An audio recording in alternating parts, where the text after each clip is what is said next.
This is a special presentation of Victoria Generals Baseball.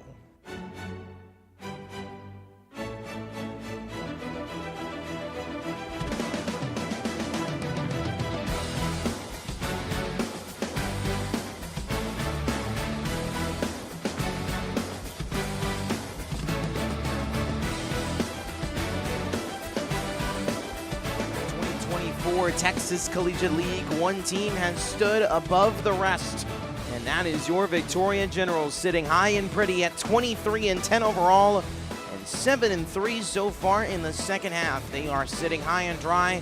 They know they will be in the postseason, as do know their opponents will be there. The Lake Charles Gumbeaux Gators, who have lost their last four of their last five, and are trying to get back on the right track as they end this first full week of the second half with just 2 full weeks left of regular season play. But it's the final time these two teams will clash here at Riverside Stadium, and the second to last time these two teams will clash in the regular season. Hello everyone, it is the Gumbeaux Gators and the Generals here live from Riverside Stadium on this Sunday Bark at the Park night, presented by our friends at Northside Ranch Pet and Garden Center here at Riverside Stadium. Welcome back to the Party Box, friends. My name is Max Cepeda, and more importantly for the Victoria Generals, this has been very much this week of the second half that the Generals have now officially completed very much has felt like what really much of this season has felt like for Victoria. There have been less inconsistent bumps than consistent runs. They have been able to really find their ground game, find their depth. They continue to prove why they have maybe the best offensive depth in the league, and really at home, 14-3 in this ballpark, and outscoring their opponents by 59 runs. 127-68 is the home run differential. 68 runs allowed, 127 runs scored, including 13 more last night in their 13-5 victory over these Lake Charles Gumbeaux Gators, improving themselves to 7-3 in the second half and 23-10 overall. As for tonight's pitching matchup, on the other hand, presented by our friends at Texas Roadhouse, an interesting situation when it comes to the starting pitching matchup. As you see, there are 2 guys on the side of Victoria, at least when it comes to starters tonight. That's because head coach Michael Loros saying pregame he wants to have an opener tonight. So Ruben Gonzalez out of UTRGV, the Vaquero, is going to be making his Generals and TCL debut tonight. Gonzalez redshirting 2024 this past spring at UTRGV, but in 2023 only making 5 appearances in his freshman season at UTRGV, throwing just 3 2/3 innings, 2 hits, 1 earned run, 4 walks, 6 punch-outs. So this is a guy who is coming into the Generals fold for the second half of the summer over the next couple of weeks, and just trying to get back into the fold after redshirting his entire, what was going to be his sophomore season, and is now a redshirt sophomore, is Gonzalez. And then Jonathan Valdez, a very familiar name for the Victoria Generals, of course, the Houston Christian Husky, the opening day starter, and a man who will be, for the first time this season, pitching twice in 1 week. You may remember that he started the Wednesday game against Lake Charles here at Riverside and only was able to throw 3+ innings of work in that game, gave up 4 runs. He's now with a 5.48 ERA and a 2-4 record, looking to possibly get back in the fold and get back to success. And really, for the most important part, have success for the first time against this Lake Charles order, which on the other side will be opposed by Luke Corville, a very well-known starter for this Gumbeaux Gators squad. His 7th start for the purple and green tonight.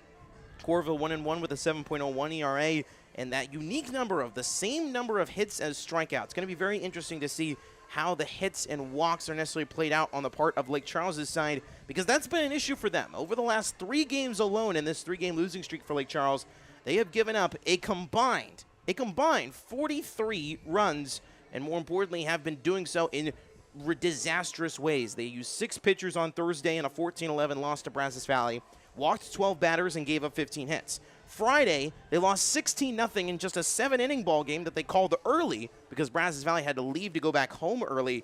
It was a 16-0 loss at home, used 6 more pitchers, 11 walks, and 8 hits allowed by their staff. And then last night, in the 13-5 loss to your Victoria Generals, another 6 pitchers used, another 14 hits allowed, and only 6 walks allowed. So put that in perspective. That's at least 6 walks or more by the staff of 6 or more pitchers, and at least 8 or more hits in that span over these last 3 games. So certainly a Lake Charles pitching staff that is tired, that is exhausted, and that needs a break, and they're going to be looking to Luke Corville to see if they can get that break. Luke Corville, of course, not only known for his time at Lake Charles, but also you see that logo on the right side of his figure right there on your screen, representing Bossier Parish Community College, the Cavaliers Of course, BPCC, if you don't know, just east of Shreveport and one of the more popular import colleges in the TCL this summer.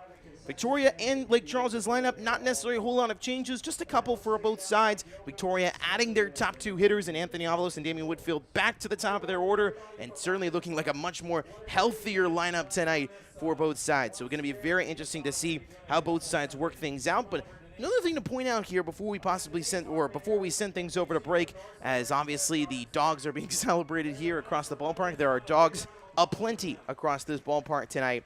But more importantly, as we now are about to transition here out of break, another important thing to point out, though, about this Generals run that they've obviously been on, 14-3 at home, outscoring their opponents by 59 runs. Interesting fact here, of the 7 times Victoria this season has scored 10-plus runs, 6 of those 7 times have come here at Riverside Stadium, of course, counting last night their 13-5 win. And, of course, they continue to expound on the fact that they lead in nearly every team offensive category as a team. They're number 2 in the league in number 2 in the league in hits, number 1 in the league in runs, number 2 in fewest errors, just behind Lake Charles in that category. And they are, of course, still for much of this season have led the league in team batting average at 255, on base percentage at 403, at slugging percentage at 321, and OPS as a team 724. The only team in the league at all this summer to have an OPS as a team of over 700. So we're about to take a quick break here as ceremonial first pitch is about to be thrown by looks like an executive here from Northside Ranch Pet and Garden Center, our official sponsor for Bark at the Park tonight, as the Gumbeaux Gators and Generals play for the second to final time in the regular season. This is very much still a TCL championship preview. You know how the TCL bracket works now with the 6-team, 2-division postseason setup. Now every year it is guaranteed that there will be one Texas team and one Louisiana franchise represented in the TCL championship game. No Texas, no Louisiana v. Louisiana. It is half divide, the state divide very much in the postseason bracket. And before actually we sign off, we'll actually highlight this before we send this over to break. We did have a slight change into our postseason bracket, so we'll show you at least the bracket as it looks right now. Brazos Valley still in control of that number 3 seed, at least right now, potentially currently sitting right above Victoria, as they would be their opponents if the season ended today when it comes to the semifinal, leaving the defending champions Acadian River Monsters eliminated. And then the Acadian King Cutters, who I mentioned yesterday were hanging on by a thread, lost the suspended game from yesterday that finished at just about 6:30 this afternoon. They were able to finish that game in just under an hour earlier today before the scheduled game that's about to start right now in Baton Rouge. So because of that loss, Acadiana now falls back into the eliminated column, and Baton Rouge reclaims its spot currently in the semifinals for now. So obviously you'll get a full look at the standings as we're about to go to break, and obviously you'll see just how tight it is as Lake Charles, Baton Rouge, and Acadiana all kind of are a bit of a mix right now when it comes to the second half, as all 3 teams, only 2 teams right now in the league, are currently above 500 in the second half, that being Brazos Valley and Victoria. And Baton Rouge, Acadiana, and Lake Charles, all 3 of which are at least 2 games under 500 in the second half. Lake Charles 4-6, and Baton Rouge and Acadiana are now both 4-7 in second half play. Of course, the second half starting back on June 27th. So we'll take a quick break here, but of course, as we send you off to break and we approach lineups and first pitch, we of course will give you the current standings across the Texas Collegiate League, Gumbeaux Gators and Generals on the other side.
once again here on the banks of the Guadalupe River on this Sunday, July 14th, 2024. And this is where we stand as we sit just 2 weeks away from the end of the TCL regular season.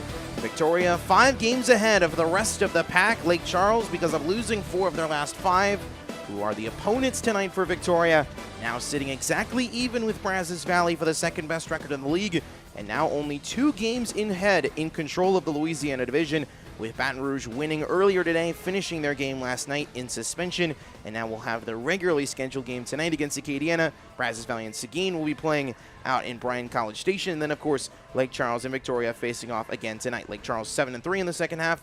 Victoria 7-3 in the second half. Lake Charles 4-6. Here is the starting lineup for the Lake Charles Gumbeaux Gators, and as you can see, not much of a whole lot of changes, of course. Evan Jobert moving from the 5 and 4 hole. Will Good is now going to be inserted at the 6 hole and going to be behind the plate for Lake Charles going forward. And a fairly interesting decision considering Lake Charles's catching situation is now very much under consideration with the fact that Creighton Morse was injured late in yesterday's ball game around the 4th inning, and obviously Dylan Bird had to come in and be a temporary catcher. So Will Good may be a possible go-to catcher, at least going forward for the Gumbeaux Gators. Carson Hepworth is now inserted in that 7th spot, at least for the designated hitter. But besides that, not a whole lot of changes elsewhere.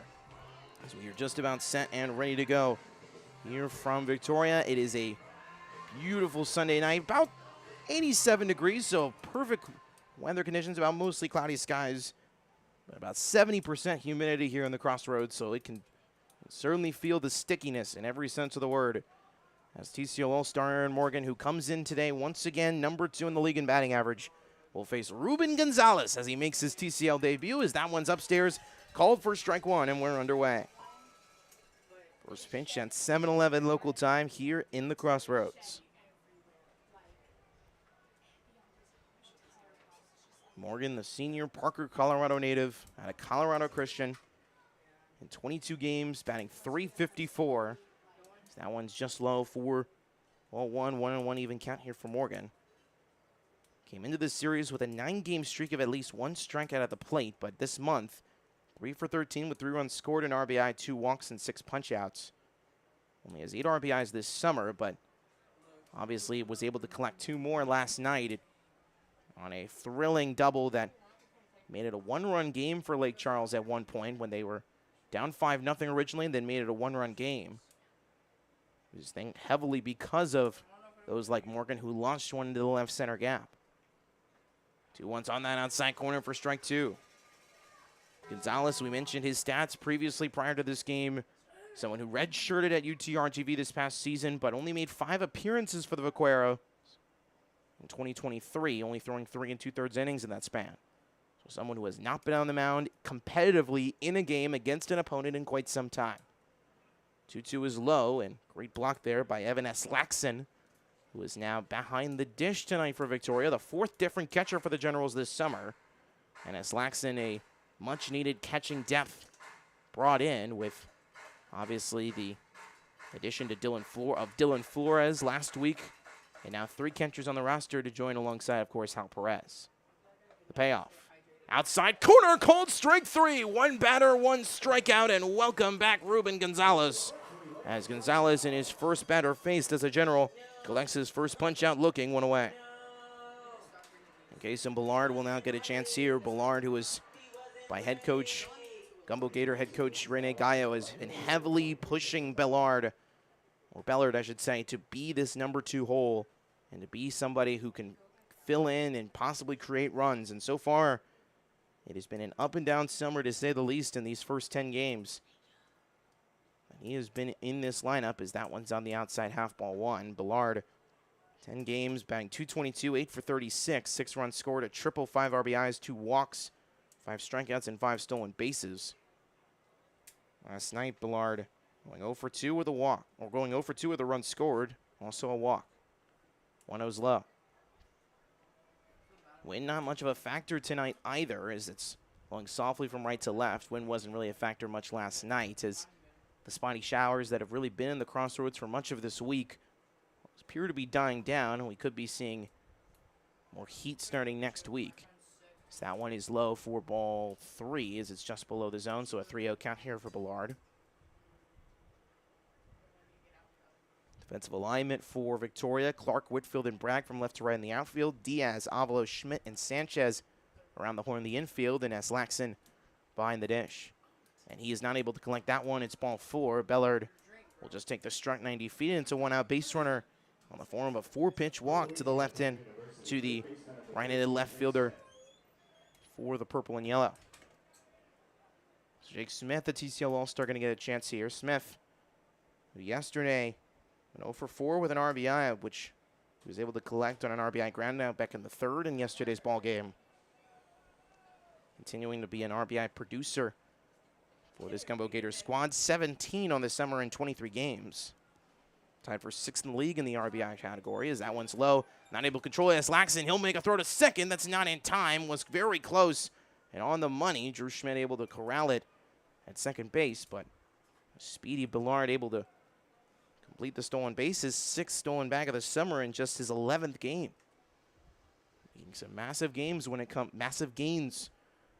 comes to the stolen bag category, at least early on. Smith, of course, the Rose Pine, Louisiana native out of Ruston. Currently at La Tech right now. Did not see any action in his freshman year for the Bulldogs.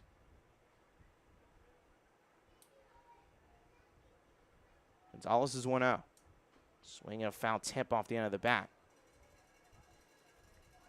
Smith coming off an incredible high school career where he batted .406 in his senior season, leading to a Class 2A first-team All-State honors, helping his Eagles to a Class 2A state title quarterfinal.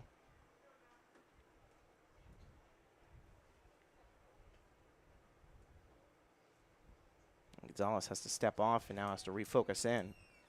He's already thrown 12 pitches in this first inning, and obviously you can expect the nerves on a night like this for somebody like Gonzalez, as that's a breaking ball high, 2-1. 2 for 14 against the Generals this month is Smith. Those 2 hits only being singles, so struggling against this Generals pitching staff is Smith. For a guy who's batting .255 this summer in 23 games with 24 hits. Also 11 runs scored. Does also have a home run on his ledger, does Smith. Number 4 shortstop coming out of high school in the state of Louisiana, the number 14 overall player. 2-1's low and hits the fake dirt. That's Laxon stepping out of the stride, and it's 3-1. In danger. Walking back-to-back batters if you're Gonzalez. TCL All-Star Evan Joe Bear sits on deck. Nick Charles, you may remember, sees the lead in each of the first 2 games of this 4-game stretch this week. Here at Riverside on Tuesday and Wednesday, Victoria was able to come back and win one of those 2 games. That being the Tuesday contest, losing on Wednesday 4-3. On Tuesday 8-5.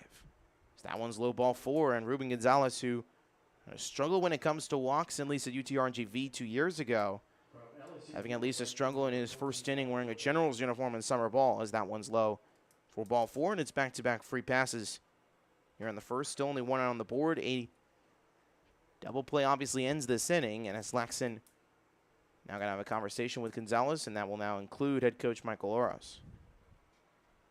One of the few times we've seen Coach Oros early in a ball game like this. Gonzalez, as we mentioned at the top of this, is only going to be an opener tonight for head coach Michael Oros. Jonathan Valdez is going to get a decent chunk of the innings tonight. First time he will be pitching twice in 1 week, Valdez. But at least when it comes to Gonzalez, he was hoping that he could possibly get 2 innings out of him and see what his debut is like. But now it looks like Ruben Gonzalez is now going to be shown the door. So in his Generals debut out of UTRGV, Ruben Gonzalez only throws a third of an inning in a start. And now Jonathan Valdez is now going to have to start warming up. There is nobody right now in the Generals pen. Hal Perez is currently just standing outside the bullpen door. And it looks like Zach Ryan and Jonathan Valdez is now coming out. So John Valdez may have been throwing in the bullpen during this time. And it looks like he will be thrust onto the mound right now. So as John Valdez warms up, we'll once again give you his backstory like we did in the pregame. We'll take a quick break right now. Our first time we've ever had to take a break during the top of the first inning. But we'll have to do such a thing as the Generals already are somewhat in of a pickle here on the top of the first, and Mike Loros decides to pull on the plug of the Ruben Gonzalez experiment early. We'll stay top one when we come back.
Remain here on the top of the first inning is Jonathan Valdez, who is scheduled to be a pseudo second starter, if you will, for Michael Loros tonight, is now already throwing his warm-up pitches. He wasn't expected to come in until hopefully the third inning, but having to come in here already here in the first, and will nick a more scheduled-ish start, even with the fact that he threw around 45 pitches and 3+ innings on Wednesday against this Lake Charles squad.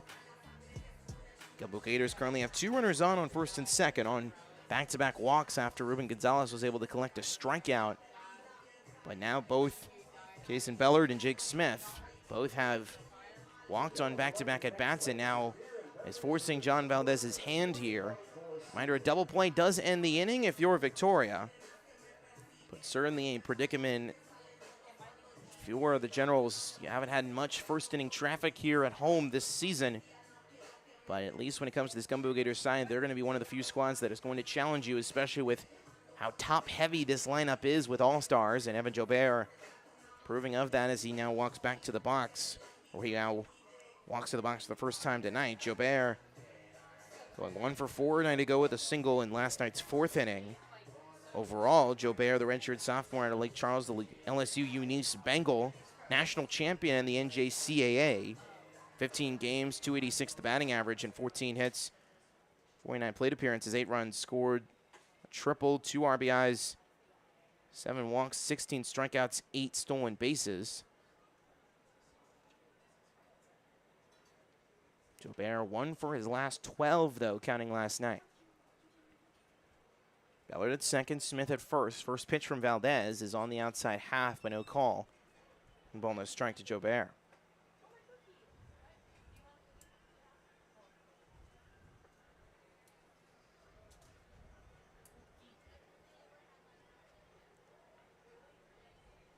Valdez is 1-0.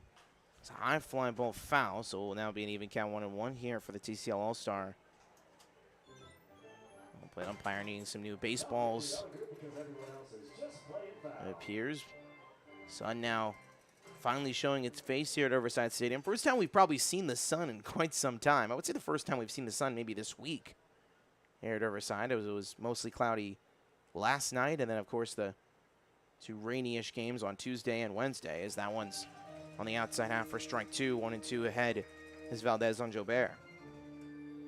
Another contest across the league. Baton Rouge hosting Acadiana in the I-10 Basin Battle at P. Goldsby Field, and the Bombers and River Monsters facing at Edible Field in College Station. Bombers looking for a 6th consecutive victory tonight to go to 9-3 in the second half. Baton Rouge looking to hold on to that second semifinal spot with a win tonight. 1-2. Inside half, cold strike 3. And both outs here in this top of the first inning have both been registered on the called K, as Jonathan Valdez's first batter faced. There's a called strike 3, and that's a big out number 2 if you're John. The Houston Christian Husky coming through big time here in the first, and now Will Brassel, another TCL All-Star who hit for Lake Charles, and the TCL Home Run Derby is now up here with 2 away. Brassel, utility man, also a pitcher. Has yet to pitch this season, though, for Lake Charles, as that one's upstairs for ball 1. The redshirt sophomore also out of LSU Unis. 19 games, batting .240 with 18 hits, 7 runs scored, 3 doubles, a home run, 8 RBIs, a walk, 17 strikeouts, 2 stolen bases, and 2 for 4 a night ago. Did Brassel 2 singles in the 6th and 9th. Winoza swing and a miss on the outside half. Great slider there by Valdez, 1-1. As we mentioned, Lake Charles losers of 4 of their last 5 coming into tonight. Trying to get back on the winning side of things for a side that looked like heading into the All-Star break was going to be a contender with Victoria for the best record in the league, and now they have slipped and fallen in that measure. So that one's on the outside half, holding it for a while is Lass Laxon, who was nearly doing the splits in the catcher's stride, but no call, 2-1. Swapped roles when it comes to the umpiring room. Jaime Sanchez, now the bases umpire tonight. Andrew Pena will be calling the balls and strikes. Same umpiring crew, but swapped roles.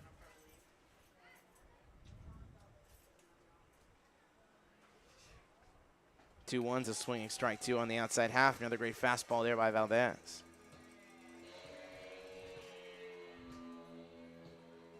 Obviously for Victoria, looking for a 15th home victory. Looking to keep up at least the home ways. With the victory tonight, we get to 24-10.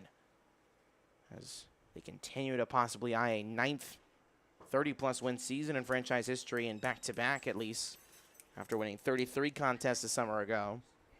In a season where Victoria won the number 2 seed and what was then a 5-team league. And of course, lost their semifinal round series 2 out of 3 to of the eventual TCL champions again. River Monsters, as the 2-2 is lined into center field. Damian Whitfield's coming on it, but it looks like it will drop, and it will. Rounding third and coming home is Kason Ballard. And he will score. It's an RBI single for Will Brassel. It's his 9th RBI of the summer in his 20th game played. And more importantly, it's 1-0 LC. Great job on the part of Will Brassel. Able to just line one shallow, take advantage of the defensive shift. Was very much playing deep, at least on the outfield side of things.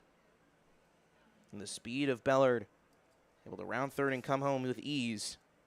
To give Lake Charles the early lead here is now William Good, or Will Good, back-to-back in the Lake Charles lineup tonight, where it's 2 Williams. So you got Will Brassel and Will Good batting back-to-back, as Good will be the first time he's taken a swing, and the first pitch he sees is lined to center field.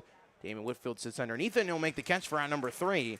So Jonathan Valdez cleans up some of the mess left behind by Ruben Gonzalez, but not all of it, as one run does come across to score on an RBI single by Will Brassel. We'll go bottom 1. General's offense due up for the first time tonight, as well as their newly reloaded lineup when we come back here on TCL TV. Bottom 1 coming up.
Corville is on the bump here for the Lake Charles Gumbeaux Gators. Of course, that is the current standings across the Texas Collegiate League. We'll take a look now at the Victorian General starting lineup here on this Sunday night. 23-10 overall, 7-3 in the second half. And as we mentioned earlier, Anthony Avalos and Damian Whitfield back in the starting nine after their collective day off a night ago. Cameron Nickens, of course, firmly placed in that 3-hole. He might be in the 3-hole most likely for the rest of the summer if you're Michael Loros to be at least on the strategic side of things. Travis Bragg back in the cleanup spot after hitting 5 last night. And Connor Clark, who was the leadoff man a night ago, has now moved down to the 9 spot. And as we mentioned, M.S. Laxon, who was the designated hitter a night ago in his TCL debut when he went 2 for 4 or 3 for 4, I should say, with 2 RBIs. Now in the 8-hole tonight and behind the plate, as we saw earlier, as Avalos' first pitch. He seizes on the outside half for ball 1. Avalos' 21-game hitting streak coming to an end on Thursday in Baton Rouge, as the 1-0's on the outside half, 2-0 quickly to the UH Cougar infielder. However, a streak that we reached base, as that one's on the outside half. 3-0 to Ant-Man. He's played 29 games for Victoria and has reached base at least once in all of them. He's tied for, of course, second in the league in hits with 37 coming into tonight, as that one could have been called strike 1, but Avalos will take the 4-pitch walk. And it'll be a leadoff base runner here on a leadoff feed press given up by Luke Corville. We mentioned Corville's stats, 1-1 with a 7.01 ERA, 25 2/3 innings pitched, 23 hits, 15 walks, and 23 punch-outs for the Bossier Parish Community College Cavalier. And now Damian Whitfield, the Atlanta native, formerly at Cisco College, formerly at Texas State Bobcats, soon to be a UTRGV Vaquero. Will take strike 1 in his return back to the lineup. Whitfield this summer, 22 games, tied for 4th in the league in batting average at .347. Number 2 in the league in runs scored with 24. So that one's inside strike 2. Tied for 2nd in the league in walks with 27. He's number 4 in the league in stolen bases with 19. And still leads the league in on-base percentage at .528. Just one of 7 players in the TCL to have that on-base percentage sitting above 500, as that's called strike 3 at the knees. Whitfield having a conversation now with Andrew Pena. But Whitfield will not get anything out of it, as that is a called strike 3. He won't argue much. But that is a big out number 1 here for Luke Corville, and the dangerous Cameron Nickens now comes to the dish. For Whitfield, it is his 19th time being punched out this summer. Nickens in the designated hitting spot tonight, the soon-to-be Austin P. outfielder, announcing his spot for commitment recently in the last 48 hours. He announced that on Friday, did Nickens, shortly before their contest with Baton Rouge on Friday night. 3 seasons as a Cougar, as that one's in the outside half, 2-0 here from Corville. A 4-pitch walk followed by a 3-pitch strikeout, and now has 2 straight balls here to Nickens. Up and down roller coaster so far for Corville on the pitch count selection, as the 2-0 is going to be called for strike 1, and an easy stolen back for Avalos. As Ant-Man, who sits number 2 in the league, at least in the stolen base ledger, now has his 24th of the summer. Only 2nd in the league in the category, only behind Lake Charles' Aaron Morgan, who sits in center field. Morgan collecting 3 stolen bases a night ago to extend his total to 26. Avalos has now 24. Nickens is 2-1, is low, 3-1 here. Dangerous Travis Bragg sitting on deck. Lake Charles with a 1-0 lead here in the bottom of the first. Their 1 run coming off an RBI single by Will Brassel. After having back-to-back walks in the first inning, Brassel able to drive 1 in. 3-1 is low and outside ball 4. Great block on the part of Will Good behind the dish for Lake Charles. But now both base runners here in this first inning have been given free passes in the form of Avalos and Nickens. They now sit at first and second. A double play does end the inning. If you're Lake Charles, and Travis Bragg will now come up to the dish here. And sits in right field tonight. Bragg coming into tonight in just 15 games, batting .333 with 18 runs scored, 20 hits, 4 doubles, 11 RBIs, 16 walks, 6 stolen bags, and an OPS around .921. Very impressive summer so far for the soon-to-be Texas State Bobcat. And Bragg, who a night ago in his Generals return from vacation, going 0 for 2 with 2 runs scored and an RBI, that coming on a bases-loaded walk in the first of last night's contest. The Generals having 2 runs or 2 innings, I should say, where they had 5 runs scored, that being the first and fourth. Avalos looking to steal third base, and he will do so with these. So just like that, he is 1 behind Aaron Morgan, the Lake Charles center fielder, when it comes to the stolen base leaderboard. He has stolen now second and third base, and now sits at 25 on the summer. Just 1 behind Morgan with 26. So Avalos now sits at third, Nickens at first, runners at the corners with 1 away. The double play still is in order. Nickens, no stolen bags this summer. Bragg waiting the 2-0 from Corville. Here it comes. Outside half, no call, 3-0. Bases loaded, possibly situation awaiting for Jacob Sanchez, who sits on deck. Generals have yet to collect a hit in this first inning, as they have the tying run sitting 90 feet away. 3-0. Inside half, ball 4, and Luke Corville with 3 walks and 4 batters faced to begin this Sunday night. A man who had 15 walks to 23 strikeouts in 6 starts previously this summer, and the walks continuing to be a problem. 12 walks as a staff Thursday, 11 walks as a staff Friday, and 6 walks as a staff yesterday, and already 3 in this first inning as the bases are now loaded with 1 away from Jacob Sanchez. That's calling for strike 1. Avalos at third, Nickens at second, Bragg at first. The only one who did not reach base in the top 4 of the lineup is Damian Whitfield. 0-1's outside, 1-1. The slider not necessarily working for Corville right now. There's no one in the Lake Charles pen, and why not? You want to trust Corville to get you innings, especially when you've had 6 pitchers used in each of your last 3 games. If you're the Gumbeaux Gators, as that one's inside 2-1. Diego Diaz sits on deck. Still no hits in this bases loaded situation for Victoria. Looking for their first right here. 2-1's a swing and a miss. Great breaking ball by Corville. It's an even count, 2-2. He's had the breaking ball not working for much of the night and trying to finally get an opportunity here.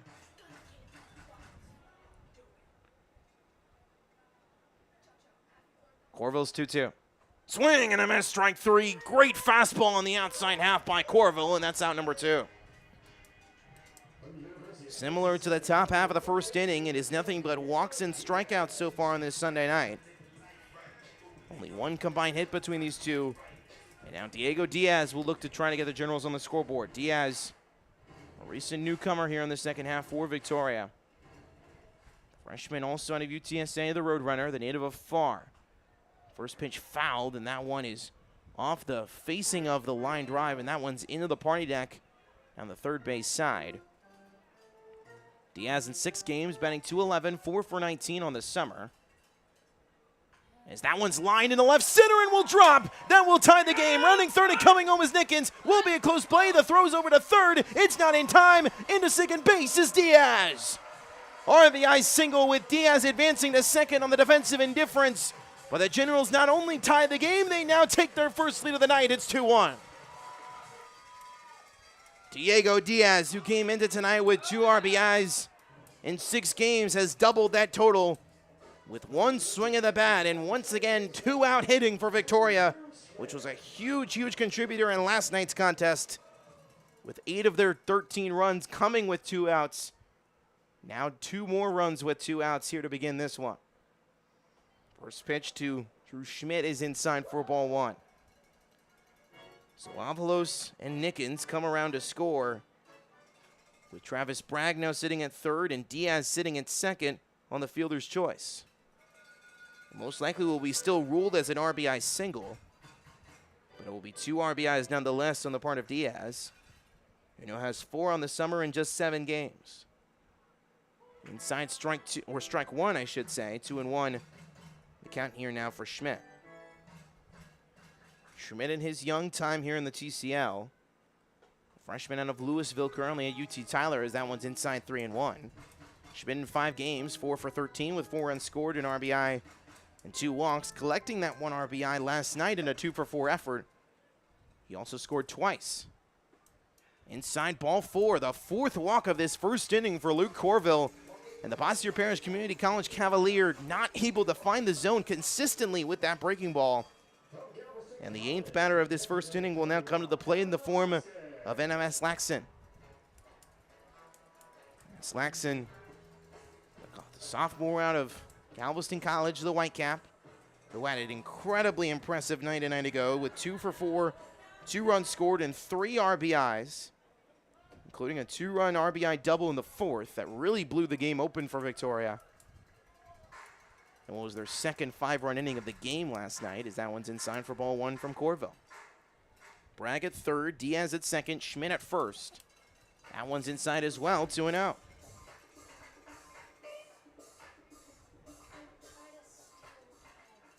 Victoria looking to now add on to this lead. Still 2 outs, not much to work with. You have to get a ball in the outfield or get a walk, as now it's 3-0. And just like that, Lake Charles's pitching coach Barry Manuel going to come out and have a conversation with Luke Corville, as well as Will Good, who sits behind the dish tonight for LC. And once again, the walks becoming a problem with Lake Charles. We mentioned this earlier. 12-11, that's 23, 29 walks in their last 3 games by their pitching staff over the last 3. They now already have 4 tonight in just the first inning alone. I mean, this Lake Charles staff over these last 4 games in this weekend cannot hit the strike zone in any sense of the word. 6 pitchers Thursday, 6 pitchers Friday, 6 pitchers last night. And they could be well on their way to using another 6 tonight. If Corville doesn't turn his act together, they were highly relying. Head coach Rene Gallo said that Luke Corville is going to be the guy he believes to give them innings, and that's what they need. They need a guy to give them as many innings as possible. And Luke Corville now in a position where he's already allowed 2 runs already and has a bases-loaded situation. And one more ball he throws here to Evan S. Laxon. He awards an RBI, and home plate umpire Andrew Pena frustrated now with Corville as he's trying to speed things up. As a 3-0 could have been ball 4, but it's grounded over to the second base side. Smith will throw it over to second base, and that will be an easy force out for out number 3. So damage is done, though, on the part of Victoria. They leave the bases loaded, but they bring in 2 and retake the lead as they now lead this one 2-1. After just 1, we go to the second here on TCL TV. The Generals and Gumbeaux Gators. Stay with us.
Second inning, Generals with a 2-1 lead against Lake Charles. The upcoming promotions at Riverside Stadium.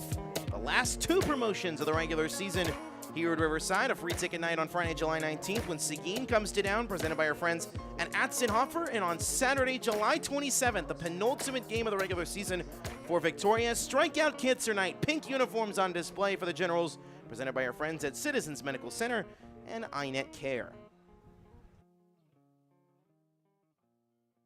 We now have the second inning underway. It will be 7-9, bottom third of the order to face Jonathan Valdez.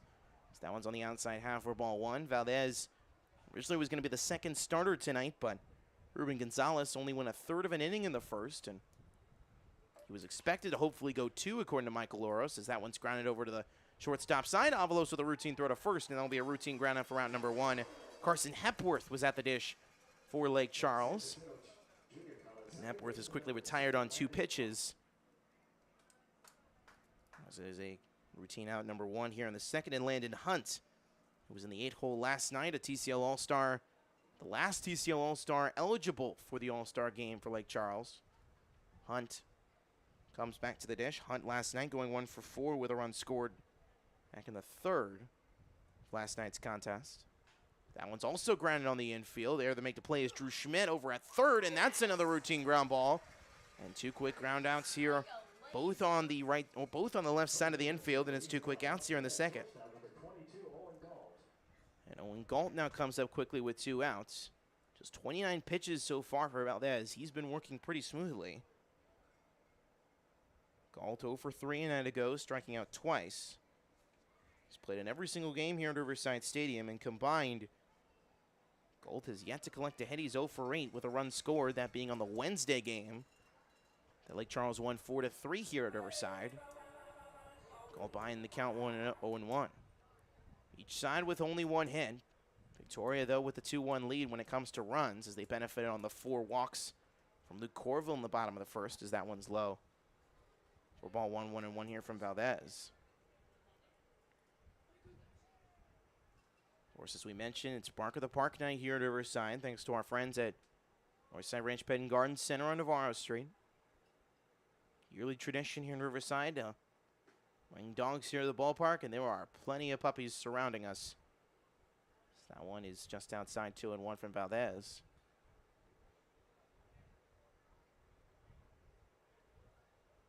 Third to final promotion of the regular season here in Riverside, as that one's inside, called strike 2. Great breaking ball from Valdez. Wind now blowing in, it appears, here at Riverside, is used to be blowing in from right field. So if you're a left-handed batter, this might not be your night if the wind keeps blowing that way. And now it's blowing out, and that's a swing and a miss for strike 3. Jonathan Valdez pumping his chest as he walks back to the dugout. A 1-2-3 second inning, and a much-needed one to build the confidence of a man who has had a much roller coaster of a summer in a Generals uniform. We'll go bottom 2. Generals still with a 1-run lead as they look to add on in the second.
For the bottom of the second inning here at Riverside. That is the upcoming Victoria Generals schedule. A 4-game set with Seguin to start next week. 2 at Smokey Joe Williams Field Tuesday, Wednesday, and then Thursday, Friday here at Riverside before heading back to Baton Rouge for next weekend. And then, of course, that red date with Lake Charles, a game that was supposed to be played exactly 1 week ago today. A game that was supposed to be played in Southwest Louisiana was canceled due to the preparations of Hurricane Beryl. Will now officially be played a week from tomorrow on Monday. And starting this coming Tuesday in 2 days' time, it will be 13 consecutive days of baseball for Victoria to end the regular season, as that one's on the outside half, strike 2. Connor Clark leads things off. Clark, the 9-hole hitter, and the only one who did not come to the bat or come to the plate in that bottom of the first inning. It will be 9-1-2 due up to face Luke Corville, and that one's on the outside half, no call, 1-2. Clark was the leadoff man in last night's off day for Anthony Avalos and Damian Whitfield. And Clark, with a valiant effort, going 3 for 5 with a run scored. And that one's above the head of Clark. He had to duck away from it, and that one's now an even count, 2-2.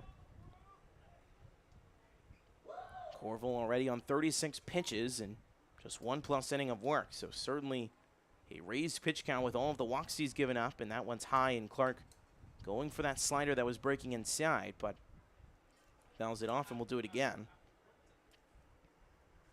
Clark, the freshman out of Sherman, who was named the UT Tyler Male Athlete of the Year across all sports. Just his freshman season in Tyler, as that one's low for ball 3. In 5 games here in Victoria is 3 for 16. But had a .301 batting average in 36 games at Tyler in his freshman campaign. 31 hits, 38 runs scored, 19 RBIs, and a .435 on base percentage. And that one is inside, nearly hitting the helmet of Clark again, and he goes from 0-2 to ball 4, and it is walk number 5 for Luke Corville in just 1+ innings. My goodness, is it getting out of hand. Still no one in the pen right now, at least for Lake Charles' staff, so they want to try to keep Corville in as much as possible, even with the struggling at the strike zone. And Anthony Avalos, who's already been given a free pass from Corville tonight, will take strike 1. Came around to score the first of Victoria's 2 runs. He also stole both second and third base in that effort as he fouls this one back. He's also down 0-2. Avalos extending his on-base streak to 30 games with that walk back in the first. Only 5 times this season Avalos has not reached base on a hit, as Clark looks to try to throw off Corville, and Corville now shakes his head. He's like, all right, I'll be watching. As the speedy Clark tries to throw him off. 0-2. Lines this one to left center for a base hit, and once again, the Victoria Generals throwing off opposing hitters with the fake steal strategy. We've seen that many times this summer, and once again, a valiant effort. As Corville said, he was looking out for Clark on the steal. He may have been too hesitant looking at first base, and with it, threw one over the plate, and Avalos took advantage. He's now got a walk-in single already in 2 innings of play. And now Damian Whitfield, who is one of 3 batters for Victoria who did not reach base in that first inning, as he was called on strike 3, now has a mound meeting that he has to deal with, as there was another conversation between both Corville and his backstop, William Good. Whitfield now going to have runners at first and second with nobody out. Clark at second on the leadoff walk, and Avalos at first with the single. First pitch to Whitfield. He shows bunt. He pulls back. Smart move on the part of Whitfield to try the bunt game plan, but goes foul, and it's 0-1. Both of Victoria's hits have come in the form of singles. One drove in 2 runs on the part of Diego Diaz, and then the one from Avalos just now. Mostly cloudy skies, not that hot. Mostly just humid and sticky here on the Crossroads region. 0-1, another bunt attempt, but now this one goes foul, and now it looks like the bunt game plan will have to be removed from the strategy of Damian Whitfield, as he's now down in the count 0-2. So 3 straight times that Luke Corville has been ahead 2 strikes to none here in this second inning. And each time it hasn't gone in his favor. Threw 4 straight balls to Connor Clark, then gives up the base hit to Avalos, and now is once again ahead here against Whitfield. And it's upstairs. Corville struggling to close the door in 2 strike counts. His fastball command has been there for the most part. It's probably been his best pitch, even on a struggling Sunday night. It's the breaking ball that has been all over the place. And another breaking ball there, but it just misses again on the back door, and it's now even 2-2 to Whitfield. And if you're Damian, and really if you're anyone here in this Generals half, how much is the tendency to just hold back, to not even swing the bat, considering how much Corville has been missing the strike zone? Whitfield's 2-2 is low, and then once again, he has a full count waiting. Goes from 0-2 to 3-2 again. Second time we've seen it in this second inning, and the dangerous Cameron Nickens sits on deck. Whitfield Whitfield looking to reach base, trying not to get struck out for a second time tonight.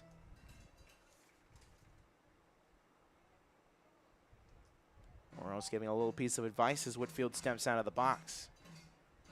Clark at second, Avalos at first. Whitfield looking to come through right here with nobody out. Fouled off the end of the bat, he'll do it again.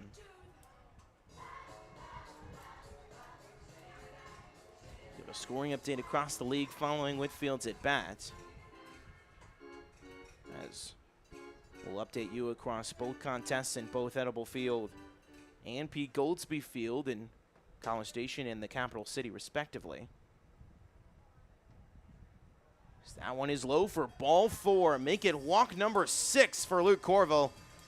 And the strike zone continues to be his enemy. And you can see Whitfield, he's telling the Lake Charles dugout to keep talking that talk, as he is using the chirp arm as he struts backwards to first base. And there is now another bases loaded situation for Victoria, their second of the night. And this time it is with nobody out.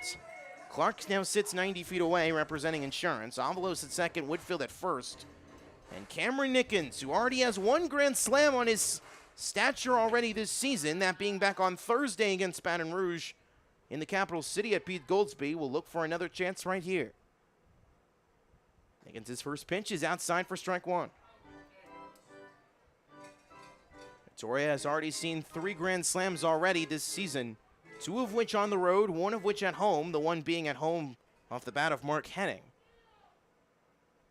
Oh, one's a swing and a miss for strike 2. Electric fastball from Corville.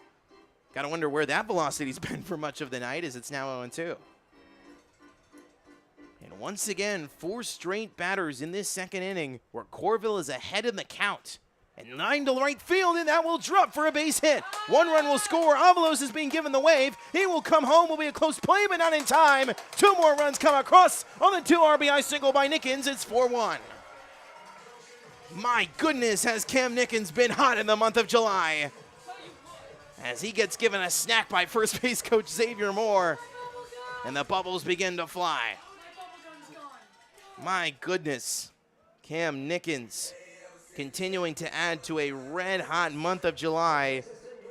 Came into tonight 6 for 23 in the month of July with 10 RBIs. Make that now 12 in the month of July for Nickens.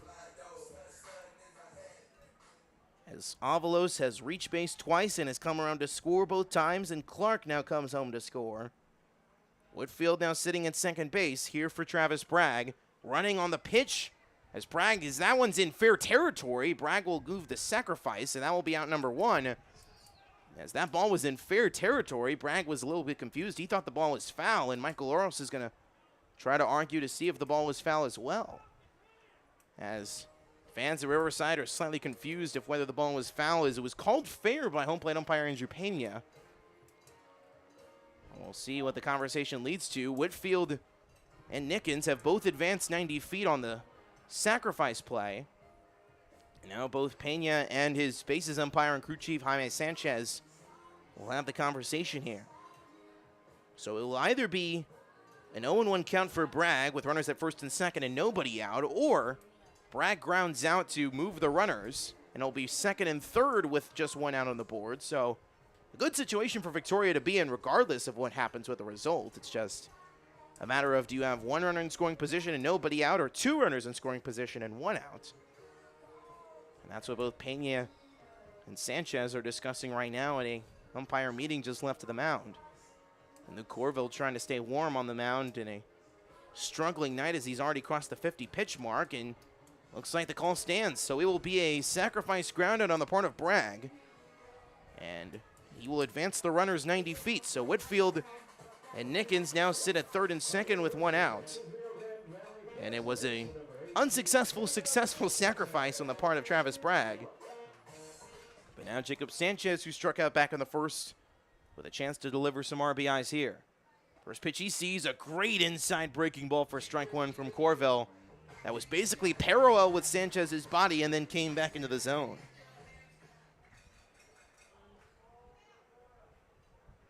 Oh, 1 to Jacob.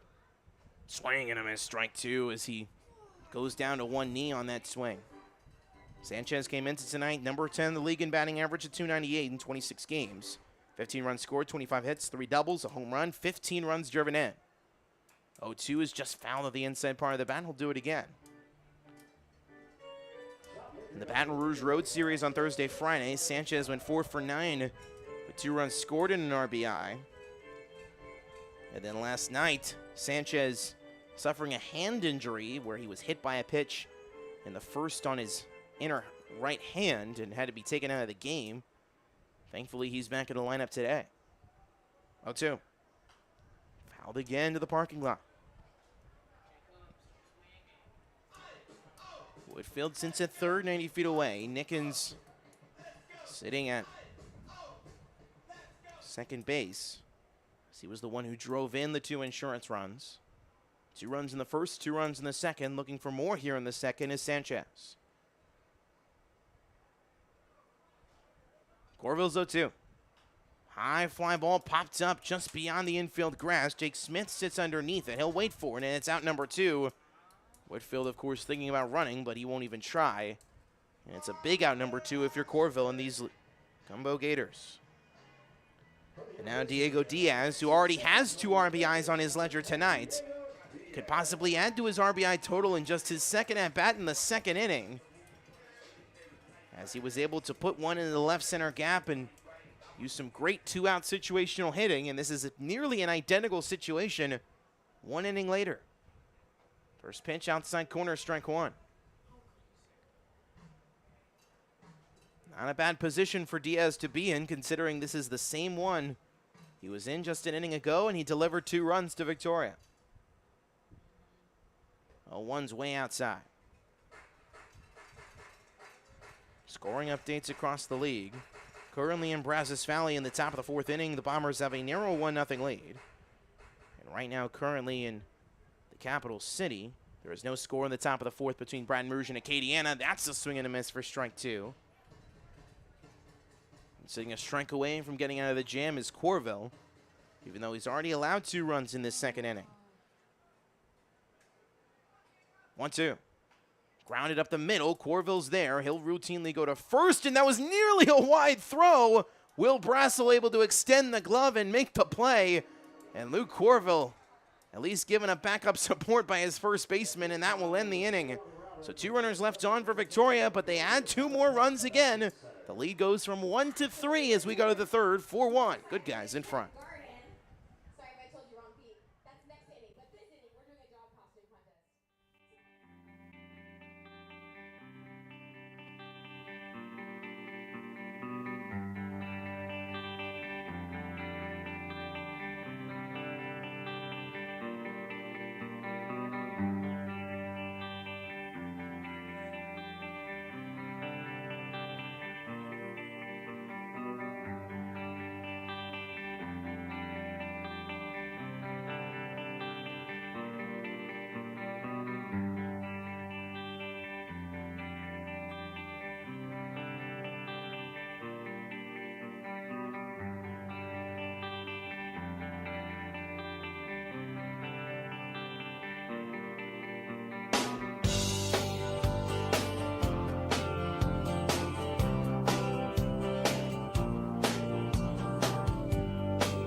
Time for Did You Know, presented by Whataburger. UH Victoria catcher Hal Demel, Hal Perez, was raised in the small Puerto Rican town of Camagüey and now calls Victoria home, where he plays at Riverside Stadium for the Jaguars of UH Victoria. And in each of his first 2 seasons at UHV, has collected at least a batting average of 300 or higher.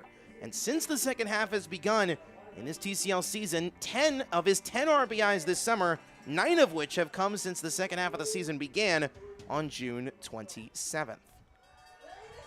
We currently await the top of the 3rd inning to begin. Jonathan Valdez is having to throw, it looks like, more warm-up pitches than normal, as a competition is currently being held. We'll go full screen here so you at least can see what's going on here at Riverside. You could probably see on the bottom right corner of your screen few dogs standing on the field. There is a competition. I'm trying to remember what the rules of said competition are. If I believe it's best outfit, I believe is the competition. Which dog has the best outfit? I do not believe this is a Westminster dog show in any means, where it's dogs testing their skills or abilities or anything as such, but a whole lot of colorful costumes here at Riverside as our great MC Robin out here administrating the dog competition. A whole lot of parents and children supporting their furry animals to possibly win this competition, but as you can see, Jonathan Valdez looking over on the first base side. He's like, this is more warm-up pitches than I normally would throw, but a fumbling competition. It looks like we have a winner, as it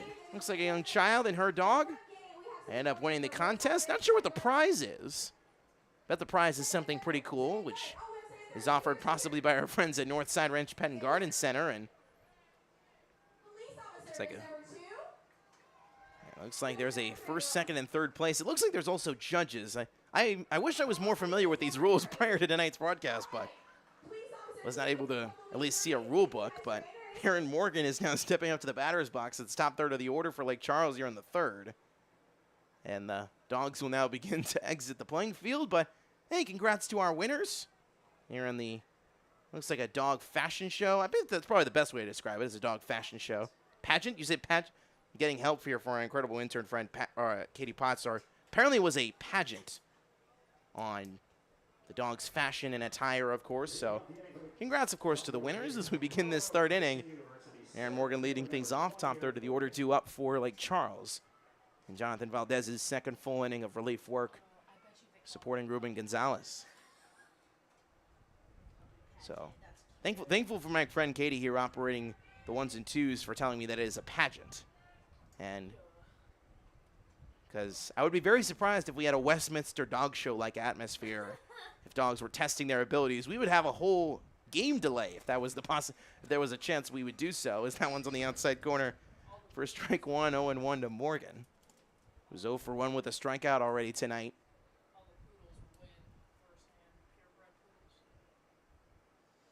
This is 0-1's call on the outside corner for strike two, and Morgan frustrated with himself as he is not able to find this Valdez breaking ball, which has been consistent for the most part.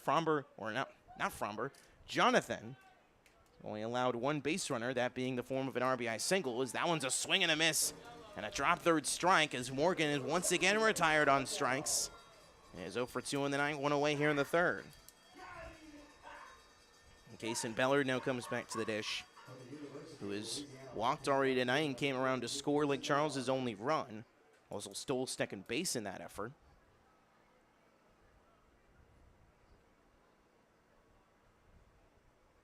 Valdez working on the right side of the rubber. First pitch, right down Pierd Main Street, but it was on that right half, and M.S. Laxton couldn't get the call from home plate umpire Andrew Pena. It's 0-1, or 1-0.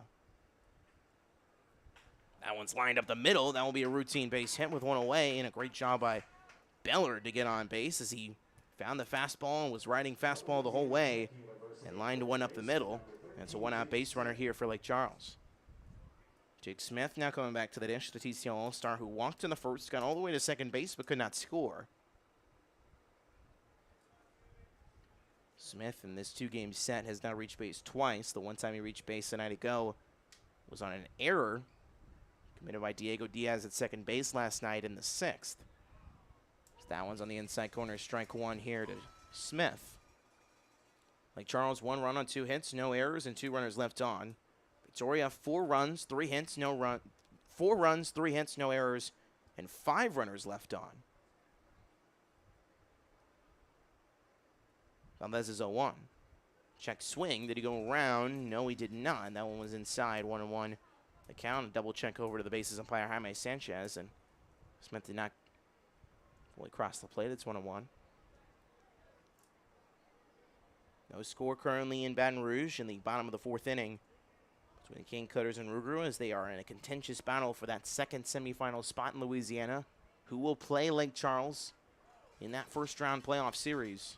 So that one's on the outside corner, or just at the knees for strike 2. Lake Charles will host game 2, and if necessary, a winner take all game 3.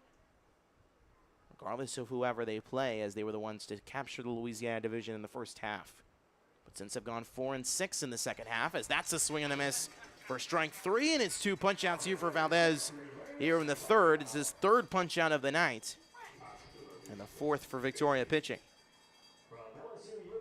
So Ritter on and 2 away now here in the 3rd for Evan Jobert, who already was struck out by Valdez already tonight, that being the 2nd out of the 1st. First pitch to Jobert is on the outside half, no call, 1-0. I mentioned Jobert now in his last 13 at-bats has only collected a hit once, 1 for his last 13. Does have a run scored, a walk-in. Now 5 strikeouts during that stretch. 1-0's grounded to the left side. Avalos is there. He'll can it on 2 hops. Long throw to first, and that one's on a money in time for out number 3. So a runner left on for Lake Charles on a single, and another 1-2-3-4 effort on the part of Jonathan Valdez. We go bottom 3, nearly a third of the way home. 4-1 still the lead. Victoria looking to add on more when we come back here on TCL TV.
Here for the bottom of the 3rd inning, Lake Charles trailing your Victoria Generals 4-1. That is the current postseason bracket of the season ended today.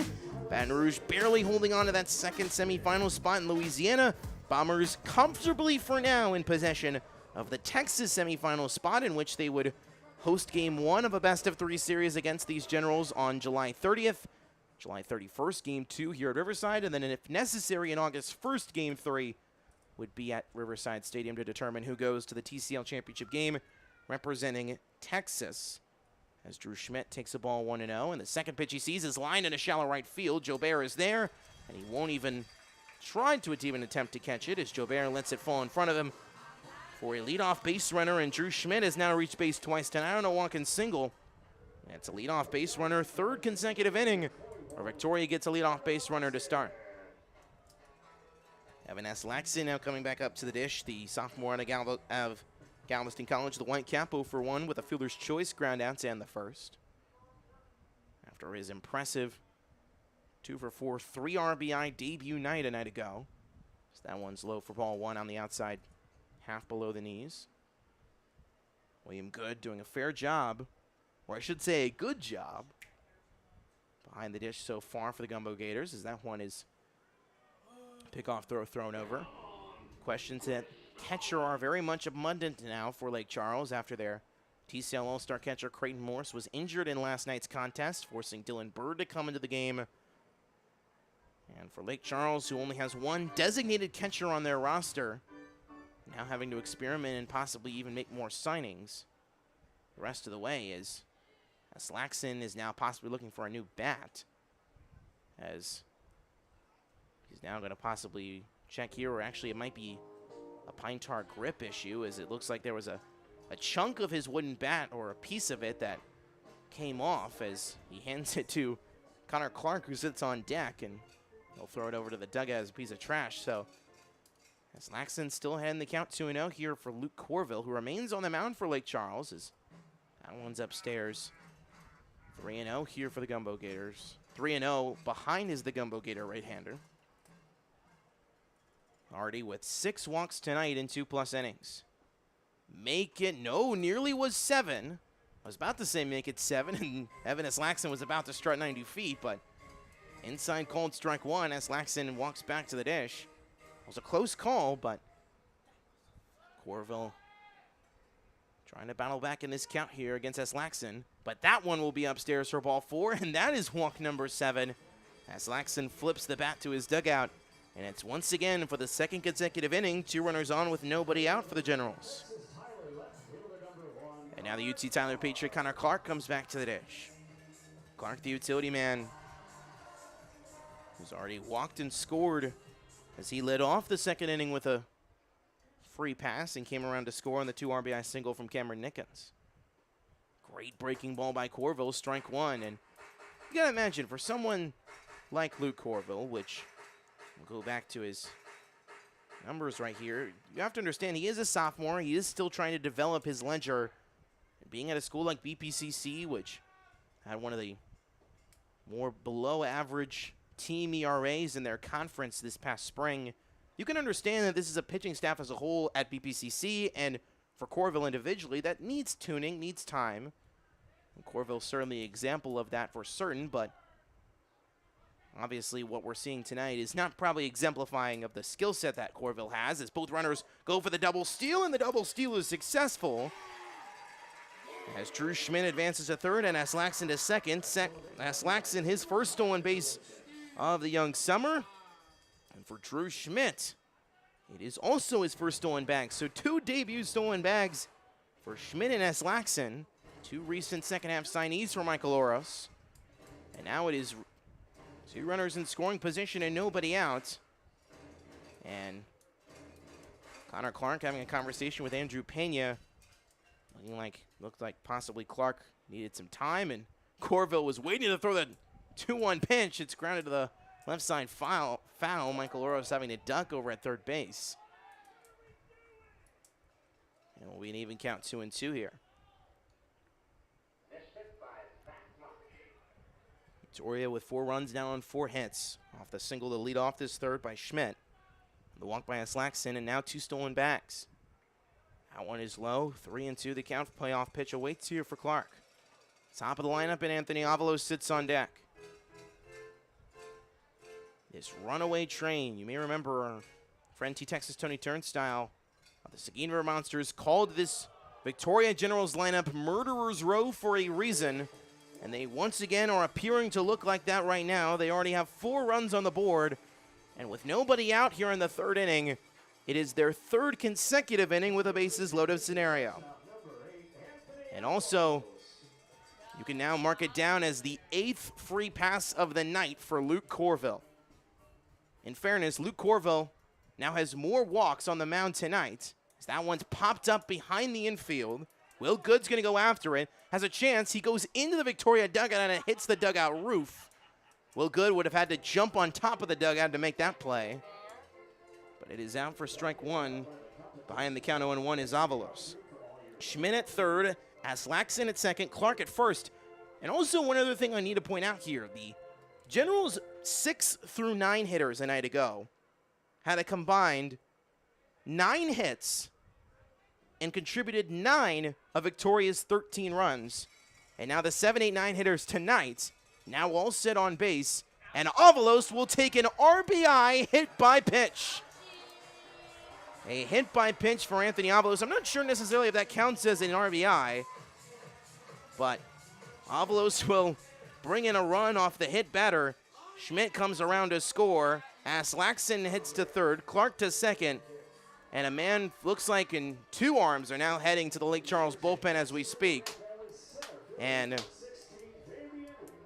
as Damian Whitfield heads to the plate, I was going to mention this one stat earlier. Luke Corville has 8 walks tonight all by himself. That's 2 more than all of the 6 Lake Charles pitchers we saw a night ago. As that one's upstairs for ball 1 to Damian Whitfield. Whitfield shaking his head. He's like, I might just keep this bat on my shoulder the rest of this AB. As Laxton at third, Clark at second, Avalos at first, 8-9-1, all in that order on the base pads. That one's inside 2-0 to Whitfield. Now, I will admit, as someone who's well familiar with college baseball, I wish we had the Texas A&M tradition of ball whatever at this ballpark, because I would assume we'd be probably at least have a few of those chants already tonight, considering what has gone on with Luke Corville tonight. The 2-0, outside half, cold strike one. And really, while A&M really started that chant, it's kind of a well-known chant across college baseball. The ball 5, ball 6, ball 7, ball 8, regardless of how far it keeps going. I think the farthest one I've heard, I think, is ball 12. That was kind of funny. 2-1 for Damian. Line drive to right. This one's going back. Jobert is there. He'll make the catch. Coming home to score possibly is Laxton. Will be a close play, but the throw is cut off. A sacrifice fly for Damian Whitfield. He walks by the Lake Charles dugout and says some words. And you can see Whitfield is showing all smiles. It is now 6-1 Victoria. And once again, the Generals are all in control here at home. Avalos stays at first. Clark advances to third on the sacrifice. And as Laxton now has come around to score, he has now scored 3 runs in his just 2 games here in a Generals uniform. As Whitfield institutes the sacrifice fly for just the first out of this 3rd inning. And now Cameron Nickens now comes to the dish. Already with 2 RBIs on his belt and a run scored. That one's low for ball 1 from Corville. Mara mentioned Luke Corville had a 7.01 ERA this summer coming into tonight. We'll be very interested to see where that ERA stands following tonight. 1-0 from Luke. Inside cold strike 1 to Nickens, and running on the strike 1 is Avalos. That is now his 3rd stolen base of the night. And he now ties Aaron Morgan, who sits in center field for Lake Charles, for the league lead in stolen bases with 26. So now it's 2nd and 3rd with 1 away for Nickens. And that one's upstairs, 2-1 on the upstairs slider. Probably one of the more inconsistent pitches of the night, along with the 12-6 curve for Corville. And it's now 2-1. Clark sitting in 3rd, Avalos at 2nd. That one's away, and it gets away from Will Good. It goes all the way up the netting, and another one will score on the wild pitch. It's 7-1. Clark has now come across to score as he now scores on the wild pitch.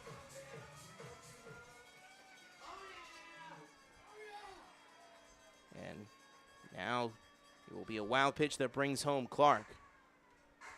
So now sitting at 3rd, and only 1 out, and a 3-1 count for Nickens is Avalos. And Travis Bragg sitting on deck. This is already the 3rd time through the order for Luke Corville in just the 3rd inning. 83 pitches thrown. Here comes pitch 84. Low ball 4.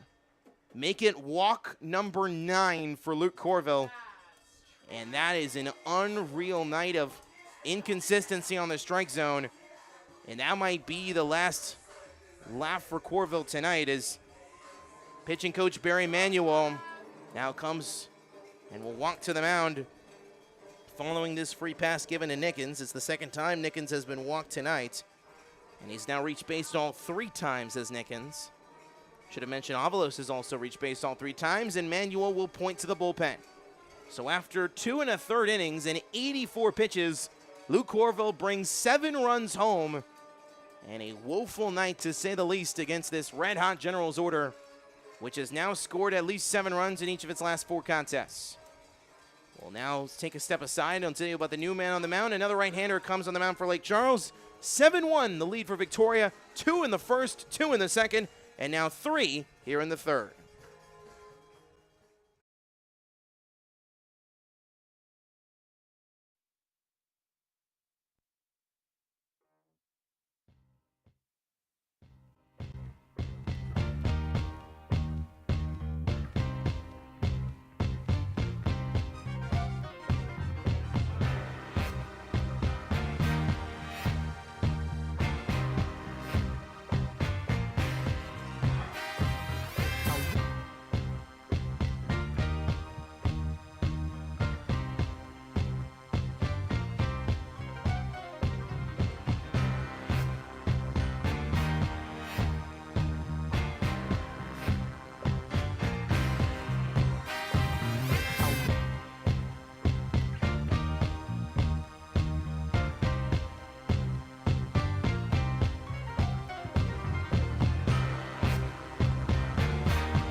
man on the mound to replace Luke Corville here in the bottom of the third.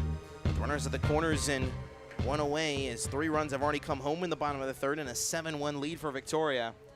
As Andrews Acosta will be back on the mound for a second consecutive night for Lake Charles. Acosta a night ago throwing an inning of work, gave up 3 hits, 1 earned run, and a strikeout in 24 pitches. And Acosta, on the summer as a whole, the Western Oklahoma State junior, out of Plainfield, New Jersey, originally a Dominican Republic native, born and raised in the Dominican Republic, and then grew up in later half of his life in New Jersey, in Plainfield, New Jersey, just south of New York City. So that one is on the inside half for strike 1 to Travis Bragg, who now sits at the dish. This summer, Acosta 0-0 with an 11.57 ERA in 5 appearances. Has a start in 7 innings of work, 11 hits, 9 walks, 4 strikeouts. Last night was his first time facing this Generals offense. A 1's fouled down the left field line, 0-2, Bragg is behind. And the Generals offense not skipping a beat. 13 runs a night ago and already 7 in just 2 1/3 innings of offense. And it has been nothing but smiles once again here at Riverside for this fan base that has seen a whole lot of runs and a whole lot of dominance even on both sides of the ball. As the 0-2's upstairs, 1-2 here from Acosta. Scoring updates across the league. An even score, 1-1 is the tie in the top of the 6th with Brazos Valley and Seguin tied currently right now at Edible Field in College Station, and currently at Pete Goldsby Field, no score, 0-0 between Acadia and Baton Rouge in the top of the 6th. May I remind you, we are only in the bottom of the 3rd. 1-2. Low and in the fake dirt. Great stop by Will Good. And give fairness to Will Good, even with the 9 walks that he dealt with on the part of Lake Charles starter Luke Corville, he kept the ball in front of him for the most part, only had 1 wild pitch that was out of his reach. So Good doing a fair job, no pun intended, when it comes to his work behind the backstop tonight. 1-2, fouled back again, and Bragg still stuck at 1-2. Beautiful sunset as you see on your screen here at Riverside Stadium as the sun now continues to appear. As I mentioned earlier, probably the first time we've seen the sun this week, considering the amount of cloudy skies we've seen for much of this week with the scattered showers in many of the afternoons in the crossroads this past week. 2-2 is lined in the shallow center, and that will fall for a base hit and another RBI. It is 8-1. Avalos comes home to score. Nickens advanced to second. Travis Bragg, another RBI to add to his great summer, as Bragg collects now his 12th run driven in a general uniform. Nickens to second. Avalos, who is sitting at third, now comes across to score. He makes it now the 3rd run driven in and the 4th run as a whole in this inning, as Bragg now walk back to first base. And it looks like Nickens and Bragg were originally at 3rd and 2nd. Not sure how they got to 3rd and 2nd base. I thought originally they were at 1st and 2nd. But now Nickens and Bragg are being told to go back to 1st and 2nd. Not sure why they were even at 2nd and 3rd at all. Just looking down, adjusting, so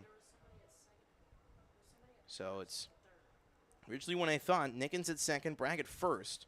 And now Jacob Sanchez, who's 0 for 2 on the night with a strikeout and pop-out, will now get a chance here with still only 1 out on the board here in this 3rd inning, as that's a swing and a miss for strike 1 to Sanchez. Acosta trying to pick up the pieces from what Corville left behind. As I mentioned, 6 arms for Lake Charles have thrown in each of the last 3 games. That's 18 pitchers combined. So that one's upstairs. Acosta, this is his second time being on the mound in this 4-game stretch.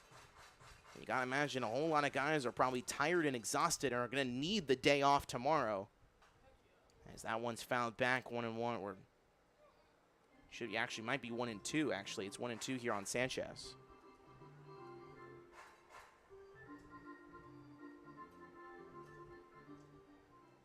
So 4 runs here in this bottom of the 3rd inning, twice as many as the 2 they got in the 1st and 2nd. And now Sanchez will once again get underneath one, as that one's in a straightaway left. Kaysen Bellard is right underneath it, and he'll catch it for out number 2 with ease. Now that's finally the second out of the inning, and now we've officially batted around here in the third as Diego Diaz now comes to the dish here in this third inning. Diaz 1 for 2 on the night with a single and ground out.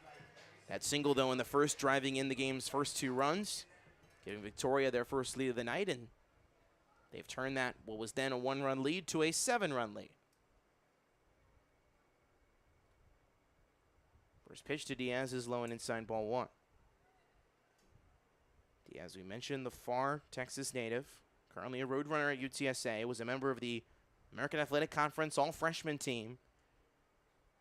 That one's a check swing. He probably went around as he swung at the high fastball near his face. Light flashing before his eyes there, but for Diaz, it's 1-1. He's 0 for his last 11 coming into tonight, with a run, an RBI, 4 walks, and a strikeout. So he's finally broken that hitless streak, and did so with driving in 2 runners. Outside half, Diaz now with 4 RBIs in the summer in 7 games. In a Generals uniform, he made his Generals debut made his Generals debut back on July 6th, which was the first game of the month of July for Victoria after the All-Star break. 3-0 is on the outside corner, strike 1, 3-1 here to Diaz. A walk would make it another bases-loaded situation with the 7-hole hitter Drew Schmidt sitting on deck. Schmidt was the one who started all of this chaos here in the third. And now that will be fouled back, and a payoff pitch now awaits for Diaz, and a strike away as Acosta from getting out of the jam. It's hard to say he's getting out of a jam, as a whole lot of damage has already been done here in this third inning, so it's not much of escaping. You would only be benefiting from the Generals not reaching double digits at this point. 8 runs on just 5 hits so far for Victoria. Only 2 hits in this third inning. That is called strike 3 on the outside corner. Diaz knew it exactly the moment that he saw the pitch, and that will retire the side. So Acosta strikes out to end the third inning. But more importantly, 9 batters come to the dish and 4 runs come across the score. It is a blowout already through 3 innings. 8-1, the lead for your Victoria Generals. We go to the 4th. And another inning for Jonathan Valdez on the other side here on TCL TV.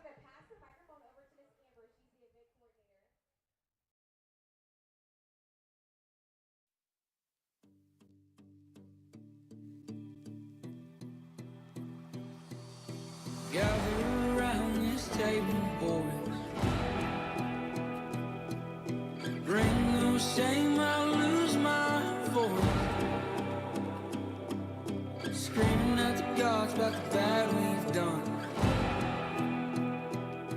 Merle said, Mama tried, but the prison still won. Your transgressions are mine as well. Anger rose in bones you could not tell. I'll find comfort in helping you. Lord, forgive us, my boys and men. We're having an all-night revival. Some cry the women and some will steal the Bible. For save my survival. Baptize me in a bottle of bean for Johnny on the bottle.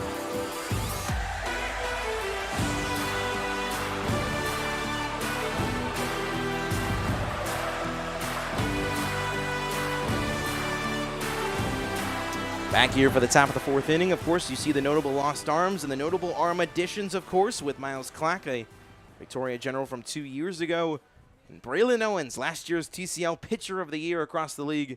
In his 5-0 undefeated stretch, as the first pitch from Will Brassel is popped into straightaway center, but now will be in shallow center, and a routine play for the second baseman Drew Schmidt to make a routine catch for out number 1. So it's a pop out for Brassel, who is 1 for 2 on the night, and drove in Lake Charles' only run back in the first on an RBI single. So Will Good will now be up here after 1 pitch, 1 out to begin this 4th inning. Good lined out to center to end the first inning last time he was up.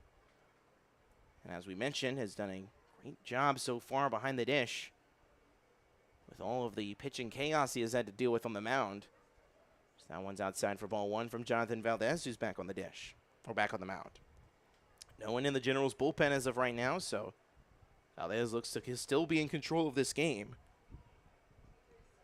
With how limited he's kept his pitch count, currently sitting at 48 right now, just one above his number of his jersey.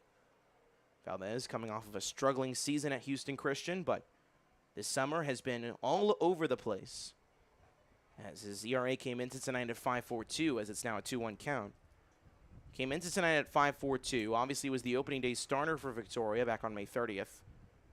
He's 2-4 on the summer. He's had mostly decisions for much of the season. Mostly he hasn't had any starts where he did not get the decision, as that one's fouled off the home plate bag. So Valdez goes after the ball, but it will be no need. It will be an even count, 2-2 here against Good. Victoria, if they're able to hold on to the win, will extend their record of 24-10 overall and 8-3 in the second half. Lake Charles will fall to 6 games behind Victoria.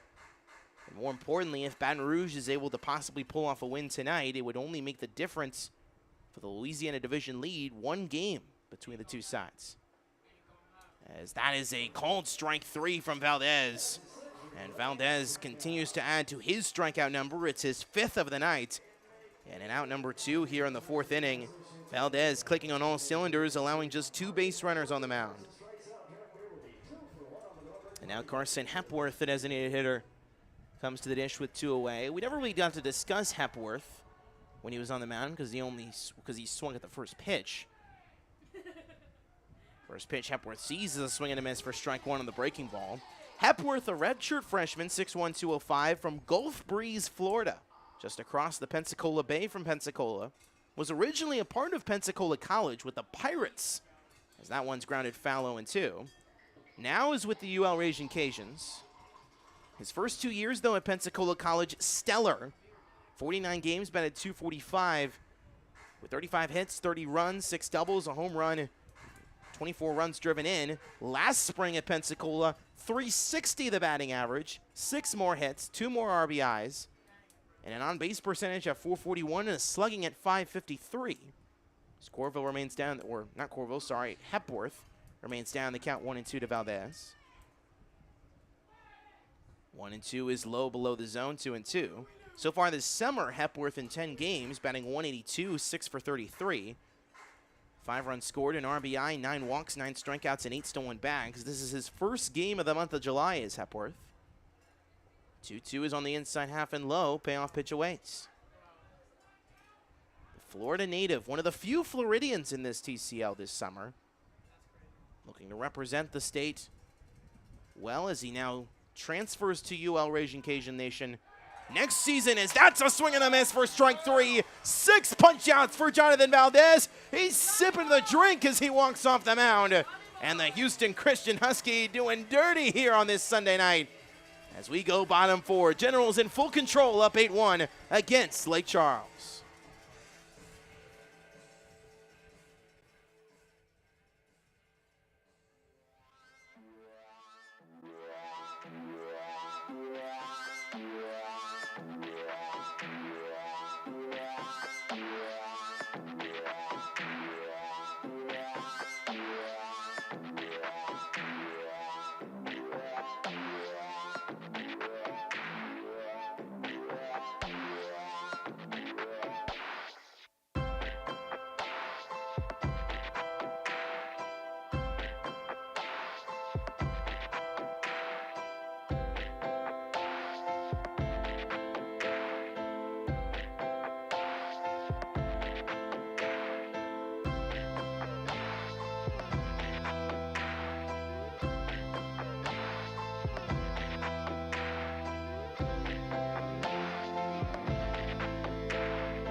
Here along the banks of the Guadalupe River, bottom of the 4th inning, and coming.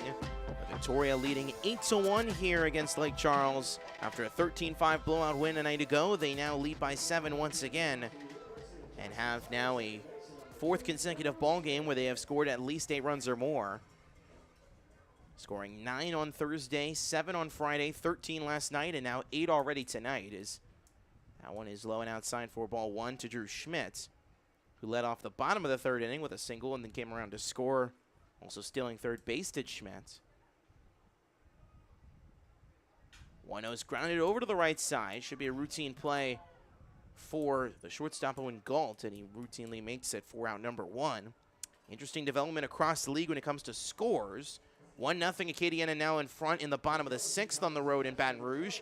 And Seguin, how about this? A 3-1 lead on the road at Brazos Valley, because that game is also in the bottom of the 6th. Fun fact, if Victoria is able to hold on to this victory and Seguin able to pull off the victory against Brazos Valley, ending their current 5-game win streak.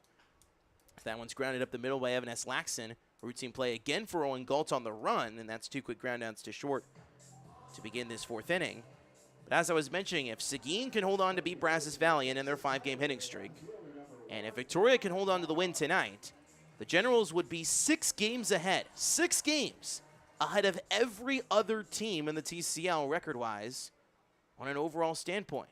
Because Lake Charles would fall to 18-16, and so would Brazos Valley. And Victoria would improve to 24-10. And to think that at the end of the All-Star break, when Victoria sat at 19 wins and Lake Charles sat at 17 wins, we thought that these two teams facing each other right now would be both have 20 wins right around now. But as of right now, only one team in this league has at least 20, and that's the team that might hit 24 by the end of the night. 2-0 to Connor Clark, who's now at the dish. He's outside. 3-0 from Andrews Acosta, who remains on the mound for Lake Charles. Clark, who has walked twice and scored twice, including on a wild pitch back in the 3rd.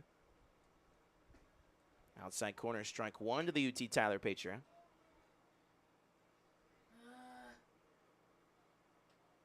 Victoria 8 runs on 5 hits. No errors that one's fly ball to left, and that will be the end of this 4th inning as Kaysen Bellard makes the catch. And it's a 1-2-3 4th inning for Andrews Acosta here. On the 4th, we go to the 5th. Still in full control is Victoria. Jonathan Valdez with the 5th inning of work coming up here on TCL TV. Stay with us. Generals once again in full control at Riverside.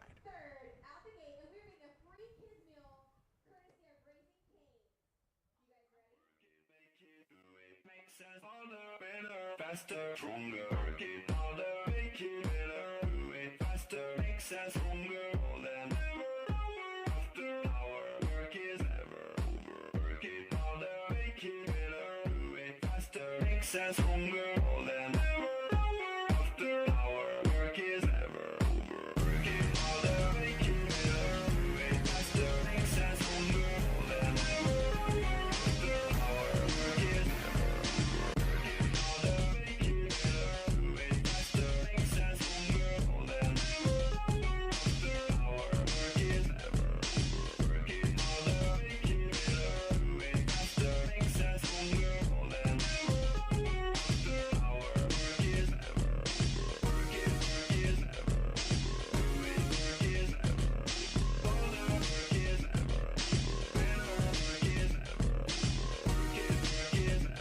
is never over, work it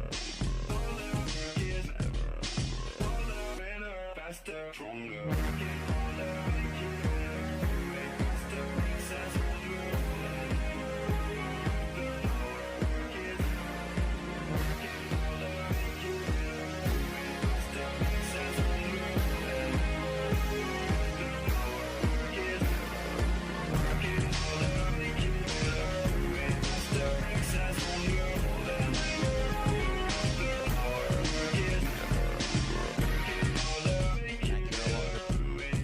Back here along the banks of the Guadalupe. So we're here for the 5th inning. Jonathan Valdez, of course, back on the mound.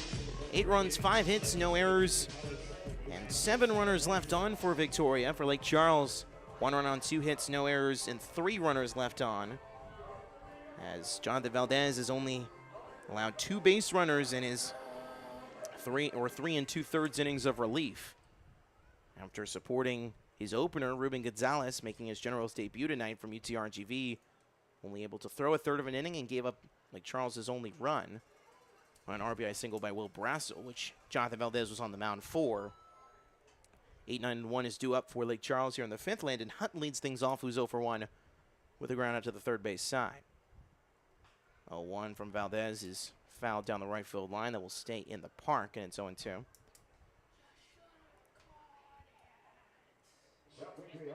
For Valdez, you mentioned Houston Christian Husky, who's struggled so far in his collegiate career, at least for his school, as that one's grounded over to the right side. Routine ground ball made by Drew Schmidt, and it is out number 1 here in this 5th inning on the 4-3 ground end if you're scoring at home. So now Owen Galt will come back to the dish, who's already been a strikeout victim of Valdez's tonight.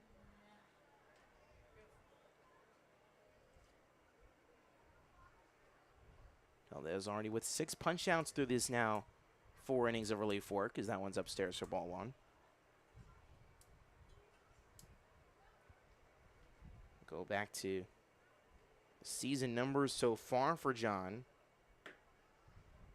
Believe with these 6 strikeouts tonight, he has already exceeded his season high in the category, as that one's in shallow right field. And Schmidt will be there to make the catch. So Schmidt, who gets a ground ball to start the 5th, now gets a pop out for out number 2 of the 5th and deals with the 8 and 9 hitters for the Gumbeaux Gators. And now we go back to the top of the order in Aaron Morgan, the TCL All-Star, and the man who came into tonight number 2 in the league in batting average at .354, who in this series went 1 for 3 last night with 2 RBIs, coming off the 2 RBI double in the 3rd, which he then came around to score. He's been punched out twice, though, so far tonight, as that one's outside ball 1. Morgan showing bunt, he pulled back.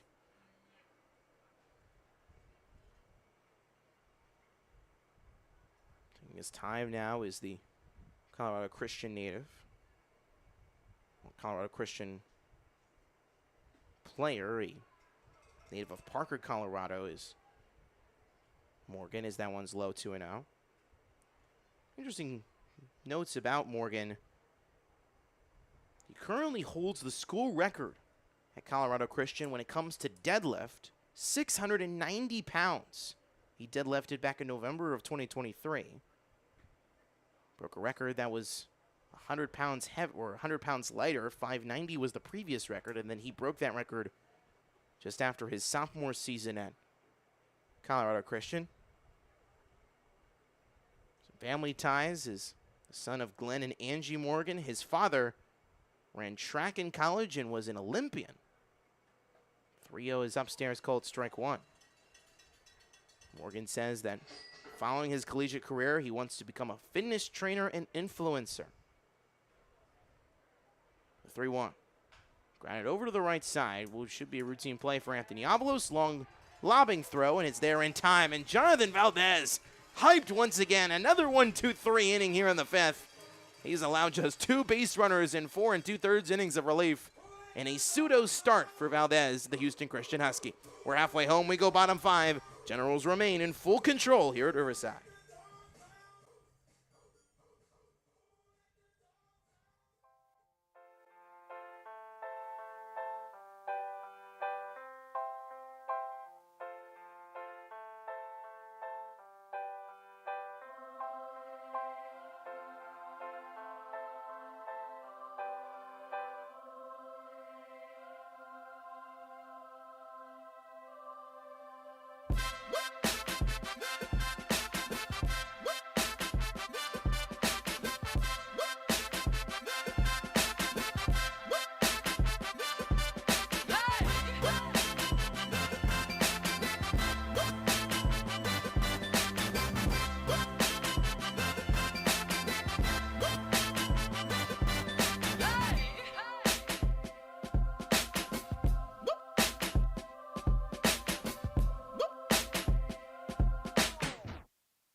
Current standings across the Texas Collegiate League as of right now. As a reminder, Seguin currently leads in Bryan College Station.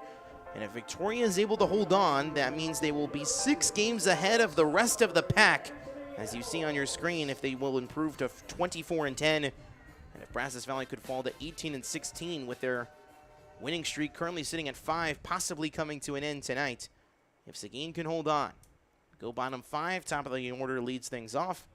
And Anthony Avalos swings and misses at the first pitch, strike 1 from Andrew Zacosta, who remains on the mound and is eating up innings successfully so far, as that one's a high fly ball to left. Going back is Ballard. He's at the warning track, and he'll make the catch 3 steps ahead of the left field wall. And Anthony Avalos, who has yet to hit one out of the ballpark at any ballpark so far this summer, nearly had his first, but the wind going against him there as that one was blowing from right to left. But the wind could not be enough as he just launched one to the warning track for out number 1 here in the 5th. So now Damian Whitfield, who is 0 for 1 on the night, but walked in the 2nd and then had an RBI and a sacrifice fly in the 3rd. For Whitfield, it's not been a successful year when it comes to driving in runners. He's mostly been a run producer than a creator. Or reverse. He has been more of a run creator than a run producer, as Whitfield, with that sacrifice fly, now has finally reached 10 RBIs on the summer in his 23rd game. In his 2nd season here in Victoria, of course, was here a summer ago, where he bat .324 in 26 games, has already exceeded his stolen base mark by 8, had 11 stolen bags in 26 games last summer, now has 19 in 23. 2-1s on the outside half, called for strike 2 on the breaking ball from Acosta. The Dominican native and currently in New Jersey, but at Western Oklahoma State is Acosta, as that one's on the outside half. Payoff pitch awaiting here.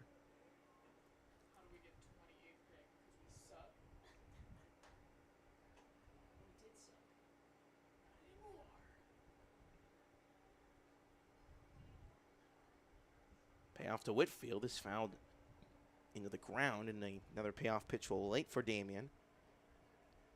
Give a scoring update across the league when we have this moment. Currently, as it sits right now at Pete Goldsby Field, we sit at a 1-1 tie game between Baton Rouge and Acadiana, currently in the top of the 7th. So that's where that game currently resides, at Pete Goldsby Field.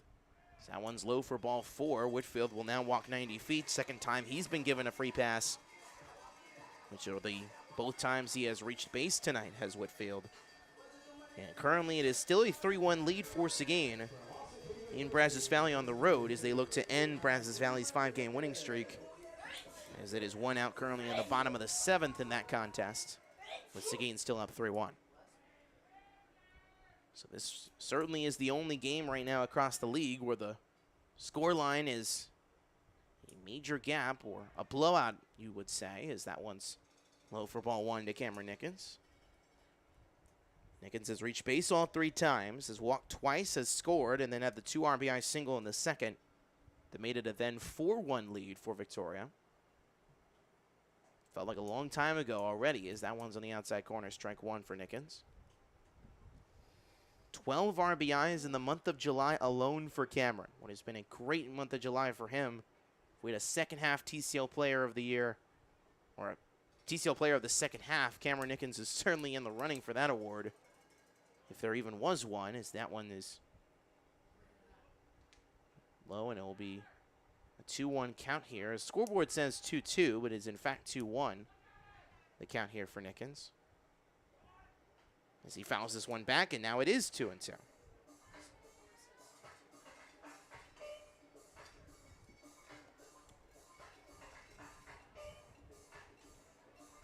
Nickens sitting at the even count. Whitfield at first. Double play ends the inning if you're Lake Charles. Still a whole lot of baseball left for Lake Charles, even though they only do have 12 outs to work with to get 7 runs, as that's a swing and a miss for strike 3. Whitfield does get the stolen bag, and Damian with it has now stolen 20 bags in 23 games. An impressive number for the Atlanta native and UTRGV Vaquero. But Nickens swings and misses for strike 3. Will be the first time he doesn't reach base tonight. And out number 2 here for Acosta and the Gumbeaux Gators. With Travis Bragno coming back to the dish. It was 1 for 2 with a walk, an RBI single and an RBI single back in the 3rd.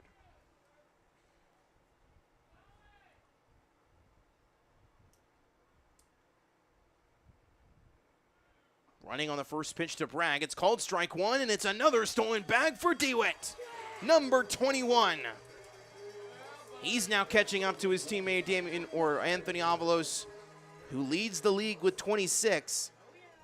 Avalos already has 3 tonight, and Whitfield now has his 2nd of this inning as he steals both 2nd and 3rd and now sits 90 feet away for Bragg with 2 away. That's a check swing. Bragg went around. It's 0-2. And that has been a collective struggle, not only for Lake Charles' starter Luke Corville, but also Andrew Acosta. 2 strike counts. Lake Charles has not been finishing the job, not getting that important 3rd strike or ground ball that they need. Been a struggle really for much of this current 3-game losing streak, as that one's outside for ball 1, 1-2. Mentioned already, 10 walks collectively for Lake Charles' staff tonight. It's the 3rd time in the last 4 games the Lake Charles' staff has walked 10 or more. They walked 11 on Friday and 12 on Thursday against Brazos Valley. High fly ball, shallow left center. There to make the catch is Owen Galt. He'll make the pop out. And Damian Whitfield will be left at 3rd base with no chance to score. But still a 7-run lead for Victoria as they leave the runner on. We go to the 6th. Still in full control of the red and blue here at home.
Promotions here at Riverside Stadium. Free ticket night next coming Friday. Presented by our friends at Atzenhofer with the Seguin River Monsters in town. And then our final promotion of the regular season, Strikeout Cancer Night. A great night here at Riverside Stadium. Pink jerseys will be worn by the Victoria Generals as they take on the Brazos Valley Bombers in what could be a Texas semifinal playoff round preview. As that contest will be sponsored by our friends at Citizens Medical Center and TISD.net. We now head to the top of the 6th inning for Lake Charles. It will be 2-3-4, heart of the order, with Kaysen Ballard leading things off. Or Bellard, I should say. Who's reached base twice. The only Lake Charles hitter to reach base twice tonight. Walked and scored in the 1st and then singled in the 3rd.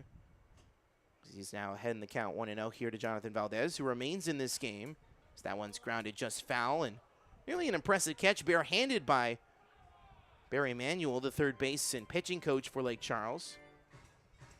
Sitting at 3rd base tonight for the Gumbeaux Gators and nearly making an impressive catch barehanded on the 1-hop, but failed to do so it's a 1-1 count. That one's once again foul. This one's to the right side, and that one's just to the right of the Lake Charles bullpen. And Bellard's now behind 1-2. Victoria, following the day off tomorrow, will begin a 4-game set with the Texas Division last place Seguin River Monsters, the defending TCL champs, starting with 2 games at Smokey Joe Williams Field, as that one's low for ball 2. I will be calling both of those games on Tuesday and Wednesday night, live from Smoky Joe. And then they will take the Stirs back here to Riverside for Thursday and Friday with that, of course, free ticket night presented by our friends at Atzenhofer to conclude the 4-game set. Then they will conclude next week with a 2-game series again at Pete Goldsby Field for their final challenge with the Rougarou on the road. For Lake Charles, after the day off on Monday, we'll then head back home to Southwest Louisiana and take on the King Cutters for the battle of the 3-3-7, as that one's a fair ball, it appears, and it will be an infield single. Great job on the part of Kason Bellard, as the 2-2 count he had a jammed inside fastball, had to really run down that first base line, and Bellard able to do so. So Kason Bellard has now reached base all 3 times. He's 2 for 2 tonight and also with a walk. And has now 2 singles to go along with it, and Jake Smith is 0 for 1 with a walk back in the first. They get a chance here with a runner on, nobody out. First time tonight, Lake Charles has led off an inning with a base runner.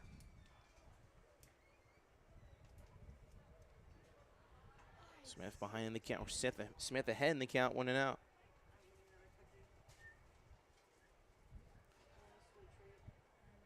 Lake Charles, just their 3rd hit of the night off the bat of Bellard. 2 of those 3 hits coming from Kaysen, as that one's popped into shallow right center. Travis Bragg sits underneath it. He makes his first defensive play of the night. And then as a routine out number 1 here with Bellard remaining at first.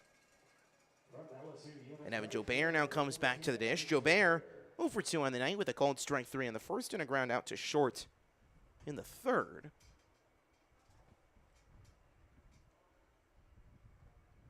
He runs on 5 hits, no errors for Victoria with 8 runners left on. Lake Charles 1 run on 3 hits with no errors and 3 runners left on. And this goes back to kind of a season-long issue for the Generals, has been the runners left on base. However, for a fact that Victoria leads most of the TCL in team offensive categories, even though Coach Michael Oros continues to preach on this Generals offense to not leave runners on base, have 2-out situational hitting, they've delivered on that and still left runners on otherwise. So that's a cold strike 2. I mean, think about it. They lead Lake Charles in this game by 7 runs, but they've left the bases loaded and left 5 runners in scoring position tonight. But in reality, it doesn't really matter as of right now with this massive lead. And that's been the case for much of this season. He's now running on the 0-2 is Bellard, and he will easily slide in. It's Bellard's 2nd stolen base of the night, make it his 7th of the summer. But it's a cold strike 3 regardless. Make it now 7 punch-outs for Jonathan Valdez. As he gets out number 2, but now has a runner sitting in scoring position. First time he's had that since the first inning, Valdez, when he came in to replace Ruben Gonzalez. Now Will Brassel, who's 1 for 2 with the RBI single in the first, will look to possibly get another RBI here with 2 outs. And he might do just that, and he will do just that. Brassel hits one deep into the right center gap. It doesn't reach the wall, but have a night, Will Brassel. The LSU Unis Bengal coming through with 2 RBIs, providing both of Lake Charles's runs, and the lead is now down to 6. It is 8-2 Victoria. And a fastball on the inside half that Brassel just knew was coming. And he took full advantage. Both RBIs for Brassel coming with 2 outs. That's now Will Good, who's 0 for 2 with a line out to center and a cold strike 3 in the 4th. Will now face strike 1 here in his 3rd plate appearance of the night. But how about Kason Bellard and Will Brassel, the only 2 contributors for Lake Charles's offense tonight? They're the whole reason why Lake Charles has even these 2 runs on the board. The only other player to reach base was Jake Smith on the walk back in the first. And late calling of timeout by Good.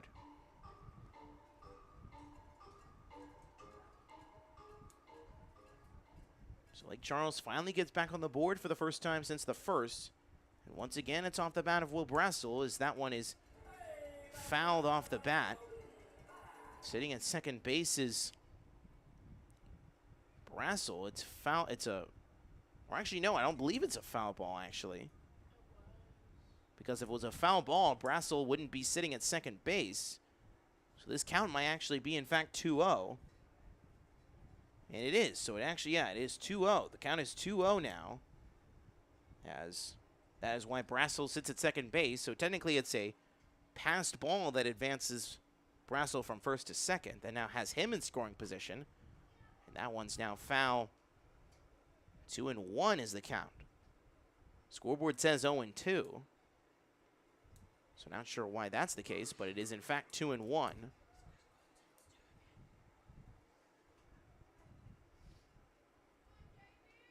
Will Brassel and Kaysen Bellard responsible for all 4 of Lake Charles's hits.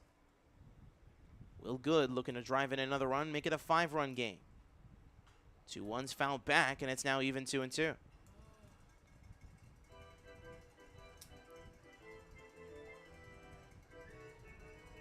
So really for Victoria, and really for both of these sides, and that's one thing we mentioned at the top of this week, both of these sides don't really have much to play for with the fact that they are already secured spots in the postseason. They both know they will have home field advantage, at least for the semifinals, but when it comes to Victoria, for the fact that they have at least taken care of business in this regular season series with Lake Charles, they have one more game against the Gators in the resumed game that will take place on Monday, July 22nd next week. But more importantly, for Victoria, they will certainly have at least the season series and possibly be in certain a path to secure the league's best record, which if they do, will guarantee the Generals, if they advance to the TCL title game, home field advantage for that winner-take-all, which in this league means basically everything. Valdez sitting on the center right side of the rubber. Brassel at second base. 2-2 to Good. Ground ball up the middle, that will get through. Good will drive in a run as rounding third is Brassel. Whitfield might test his arm, and because of that arm, Brassel won't even try to come home. So it will be runners at the corners now. And it's back-to-back singles from the 2 Williams, Will Brassel and Will Good, who drive in singles both with 2 outs. And John Valdez now having some traffic here in the 6th. There's no one in the Generals bullpen, no surprise. But now Carson Hepworth going to get an opportunity to possibly drive in a runner. As if he hits a home run, it's a 3-run game.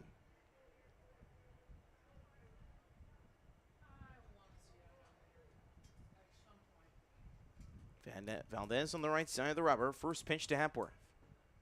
Just low below the knees. Strike ball 1 here for Carson.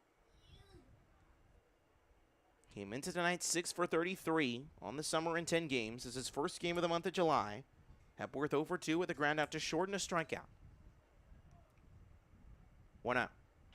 Line drive into left center, and that one's caught by Avalos to end the inning. Could have been another run for Lake Charles, but Avalos says we are done here in the 6th.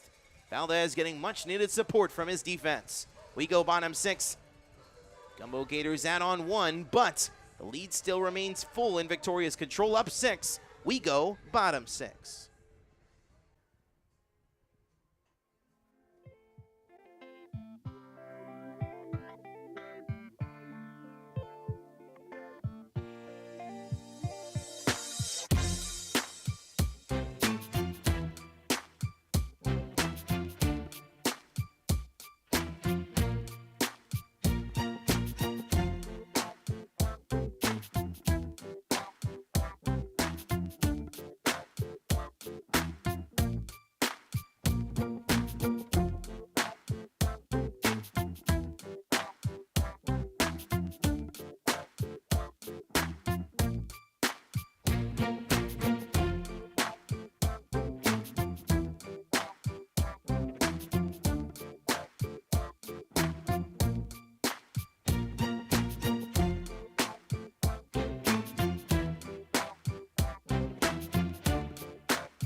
the upcoming schedule for your Victoria Generals. I will personally be on the call for the next 5 contests, counting tonight's one, as obviously tonight's the series finale between the Gumbeaux Gators and Generals, and then of course I'll be calling the next 4 for the 4-game set in Seguin, 2 on Tuesday and Wednesday at Smokey Joe Williams, and then Thursday, Friday here at Riverside Stadium. Saturday, Sunday this coming week, they will go to Baton Rouge. And then the final week of the regular season, which is 7 straight days of games, at Lake Charles Monday, home for Baton Rouge Tuesday, Wednesday, and then a 4-game set with the dangerous Brazos Valley Bombers for Thursday, Friday at Bryan College Station, and then Saturday, Sunday here in Riverside to end the regular season. And who knows, considering where the bracket currently stands, that could be possibly 6 straight games against Brazos Valley, counting the end of the regular season and possibly postseason, to determine who goes to the Texas, or who represents the Texas division in the TCL championship game. New man on the mound for Lake Charles, replacing Andrews Acosta. Mason Hulligan is back on the mound. Made his TCL debut a night ago. Through an inning and a third, gave up 2 earned runs, 2 hits, 2 walks, and a strikeout in 9 batters faced. Jacob Sanchez on the first pitch he sees, grounds one to Jake Smith over on the right side, and it's a routine ground ball for out number 1. And a routine start for Mason Hulligan. The sophomore, 6 feet, 180 pounds, from Harper College, a native of Buffalo Grove, Illinois. Hulligan, a multi-talented player, a pitcher and outfielder. And his first season in a Harper College Hawks uniform this past spring. He's on the outside for ball 1. Diego Diaz is back in the dish. Diaz is 1 for 3 on the night with a 2 RBI single back in the first. 1-0 is inside and low. 2-0 across the league. Scoring updates, Seguin now extending their lead. 5-1 they're in front on the road at Brazos Valley. As that game is heading to the bottom of the 8th. At Edible Field, it's now 2-1 here for Diaz. And Baton Rouge now with a narrow 2-1 lead, as that game currently sits in the bottom of the 7th at Pete Goldsby Field in the capital city. Baton Rouge looking for 2 victories in one day.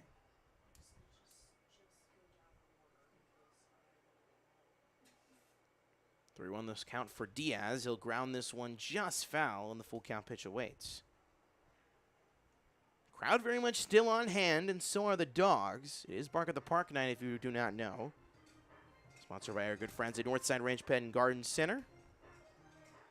Another year that this tradition continues here at Riverside Stadium with a partnership between Northside Ranch Pet and Garden Center and the Victoria Generals, allowing fans to bring their lovable furry friends to the ballpark for the night and be given free tickets, as the payoff pitch is outside for ball 4. First walk of the night for Hulligan, and the second batter he's faced, and the 11th free pass of the night for Lake Charles pitching.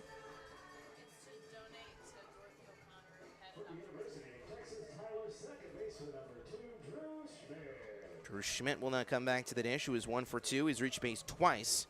Had a single and run scored and a stolen base back in the 3rd, and then walked back in the 1st. Did Schmidt. As running on the first pitch is Diaz, and there will be no challenge on that pitch, as that will be a first pitch thrown and a called strike 1. So Schmidt's behind the count 0-1, but more importantly, a stolen base for Diaz, his second of the young summer.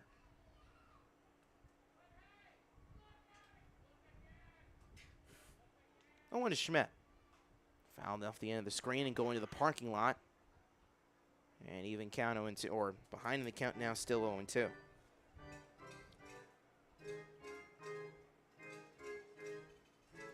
Schmidt, interesting facts about his story are honestly kind of captivating, to say the least, as he currently sits behind the count 1-1. Now running on over to 3rd is Diego Diaz. He's safe again. Make it now the 1, 2, 3, 4, 5, 6, 7, 8, 9th stolen bag of the night for Victoria. You may remember, by the way, and this was actually an intriguing number we pointed out, in the 9-8, 12-inning extra inning walk-off win Victoria had at the end of June against Acadiana. You may remember that they broke the single-game record in franchise history for stolen bases in a game, as that one's on the outside corner. Called for strike 2, or called for strike 3. It's outnumbered 2. as Schmidt is retired, and Evan Aslaxon will now come back to the dish. I'm going to have to go back in my Twitter to go see what that number was. I believe the number was 14 the last time I checked. I'll have to double check and make sure. It was 15. 15 stolen bases were set. That was on June 27th. That was the game that began the second half.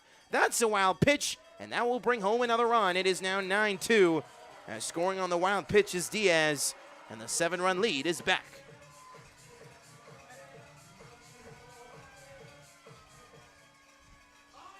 So Diaz steals second, he steals third, and then scores on the wild pitch with 2 outs, as Aslaxon doesn't even have to swing the bat, and is ahead of the count 1-0. But as I was saying,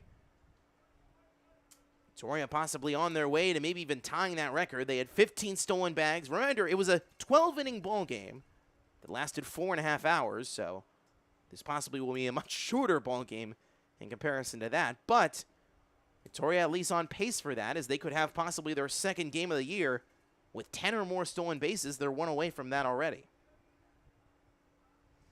2 for Diaz, 3 for Anthony Avalos, 2 for Damian Whitfield, 1 for Drew Schmidt, and 1 for Evan Aslaxon, who now takes a 4-pitch walk.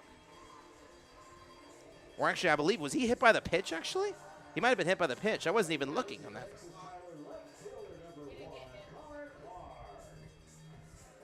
I'm kind of surprised. That must have been 3 fast pitches then. I'll need to go back and validate it here. Is now coming up to the dish is Connor Clark, the 9-0 hitter, who's walked twice and scored twice. And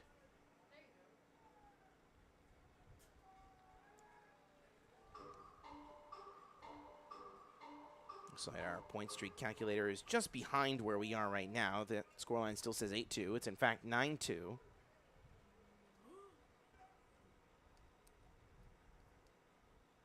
Clark behind the count 0-1 with Aslaxon sitting at first with 2 outs here in the 6th. Then a 9-2 ball game in favor of the home side. 0-1's a high fly ball in the left. It's in the sky, but it will come down eventually, as Kason Bellard is waiting for it and makes the routine catch for out number 3. So it looks like this may be the end of the night for Jonathan Valdez, and it is. The Abilene Christian Wildcat Parker Matthews returns to the dish. We'll tell you about his backstory when we come back here on TCL TV.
Men on the mound for the Victorian Generals. That is, of course, our Did You Know, presented by Whataburger, highlighting Hal Perez, who is on the bench tonight for the Victoria Generals. We obviously have mentioned numerous times the fact that he's had a great second half, 9 RBIs over the course of that second half since June 27th. The Puerto Rican born and raised and now local product here in Victoria, of course, playing for the UHV Jaguars as we begin this top of the 7th inning. The new man on the mound Replacing Jonathan Valdez after 5 2/3 innings of relief is Parker Matthews. The Abilene Christian Wildcat 0-0 with an 8.18 ERA this summer in 5 appearances. 11 innings pitched, 8 hits, 12 walks, 15 strikeouts. Last time on the mound last Saturday against Lake Charles on the road in a 5-4 loss. Pitched 3 innings, gave up 2 earned runs, 2 hits, 3 walks, and 1 punch-out and 14 batters faced. Also faced the Gumbeaux Gators back on June 9th in his first outing of work, where he threw an inning at third and also gave up 3 runs. So he's given up 5 combined runs against Lake Charles, but if you're Michael Loros, this is probably not a risky time to look at those numbers considering the 7-run lead. 8-9-1 is due up for Lake Charles in this 7th inning, with Landon Hunt, Owen Goltz, and Aaron Morgan being the ones due up. With Hunt in the batter's box, he's grounded out each of his last 2 times.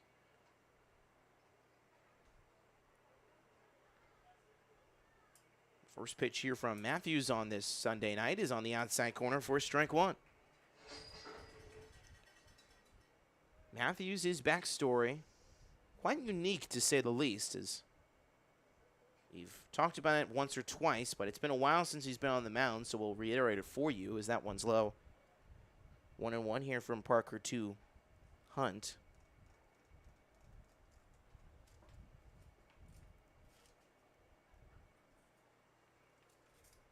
As the 6'5", 182 right-hander puts one into the dirt, Hunt is going to run with it. He almost held on to his bat. It's in fair territory. Long throw to first, not in time.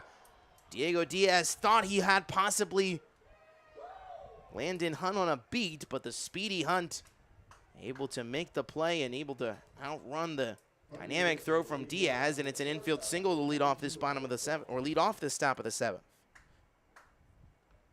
Which brings up the 9-0 hitter Owen Goltz, who has been retired on strikes and popped out inside the infield so far tonight.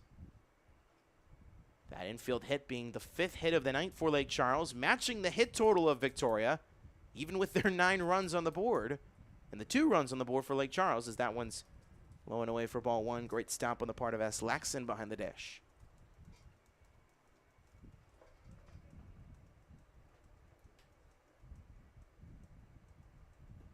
Is on the inside half, 2-0. Matthews, freshman out of Gumbeaux, Abilene Christian, of course, is where the school he currently resides. Had 11 appearances for the Wildcats this past spring in his freshman season. Had a 9.26 ERA, however. 11 2/3 innings pitched, 11 walks, 11 strikeouts. That one is beyond the home plate entirely. And Landon Hunt will now advance 90 feet on the wild pitch after leading off this 7th with a single. Matthews, graduate of Atascocita High, lettered in baseball, was a member of the National Honor Society. Was first team All-District in 2021, was All-District Utility Player in 2022, and helped his Atascocita High to a District 21 6A championship in 2021, as that one is inside for ball 4. A 4-pitch walk to Owen Goltz, and just like that, it's 2 runners on and nobody out. You're in this 7th inning. New man on the mound in Matthews already on a struggle bus with 7 pitches already in, and now having to work with the top of the order due up, and the dangerous Aaron Morgan coming to the dish, even with the fact that Morgan is 0 for 3 on the night with 2 punch-outs. Matthews will need to escape a jam. Center of the rubber, first pitch. Right down Main Street, strike 1. Matthews, November child, parents of Ray and Eric Matthews, majoring in business currently right now at Abilene Christian. Here's Parker, and he enjoys hunting, fishing, playing guitar, and golf. A 1 from Matthews on the outside half, and obviously when you deal with someone the size of Matthews, sub 200 on the weight counter and 6'5" or higher, you're dealing with somebody who has a much taller strike zone, a much wider at least size when it comes to length north and south, which obviously can be beneficial or be unbeneficial depending on the home plate umpire you're working with. And another great save by S. Laxon. He throws to second base looking for a pickoff attempt. The throw is on the money, but it was well behind the speedy Landon Hunt as he got back to second base in time. But that could have been a disastrous play if S. Laxon doesn't hit that throw on the money, but Drew Schmidt at second base able to support S. Laxon and make the catch, but Hunt's able to get back in time. 2-1's the count here for Morgan. Landon Hunt, Nolan Galt, the 8-9 hitters for Lake Charles. Single and walk to begin this top of the 7th. That one is just below the zone, 3-1. One ball away from a bases loaded, nobody out situation in Kason Bellard, who is 2 for 2 with 2 singles and has scored each of Lake Charles's runs, sitting on deck and already arms beginning to stretch in Michael Oros' bullpen. Questions rising whether to bring Matthews in this game with how well Valdez has been pitching, and that one is outside ball 4. Both runners were running on the 3-1 pitch, but they will not be awarded stolen bases as it will just be a 5-pitch walk. And Michael Oros will now come out of the dugout to have a conversation with the Abilene Christian Wildcat.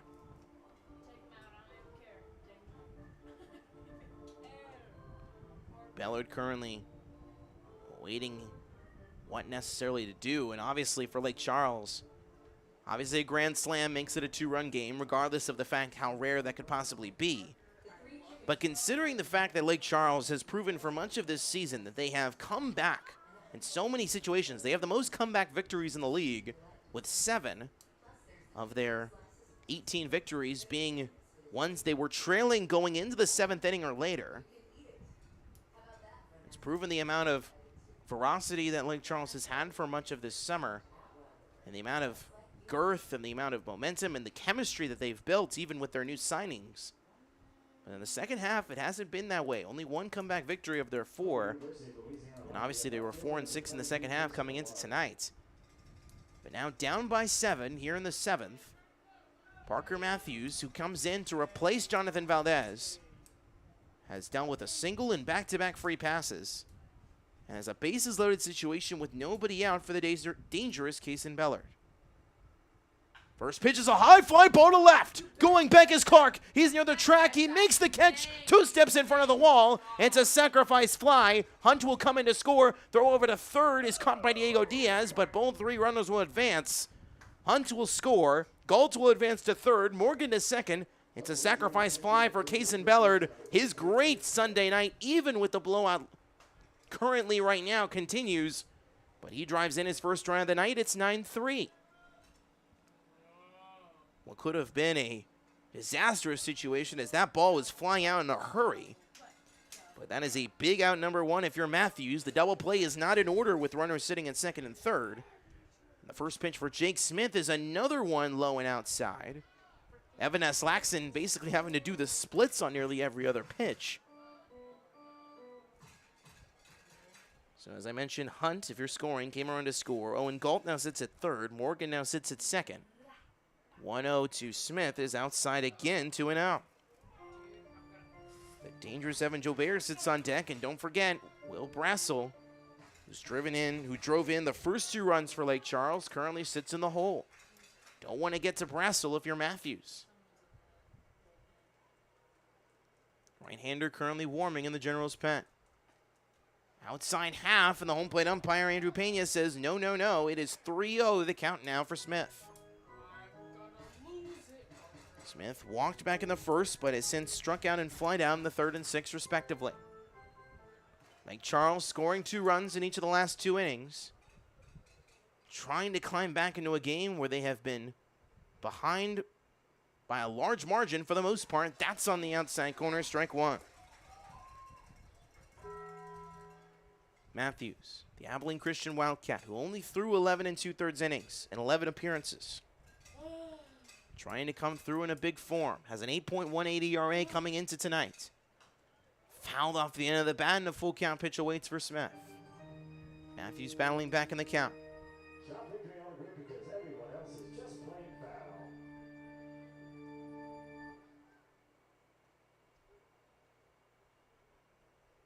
Now coming back in the box is Smith as he sits waiting for a payoff pitch.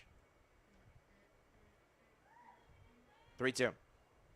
Ground ball up the middle. It's behind the mound. Avalos will have to go to first for out number 2, and he gets it. The run comes in to score. It's an RBI ground out for Smith.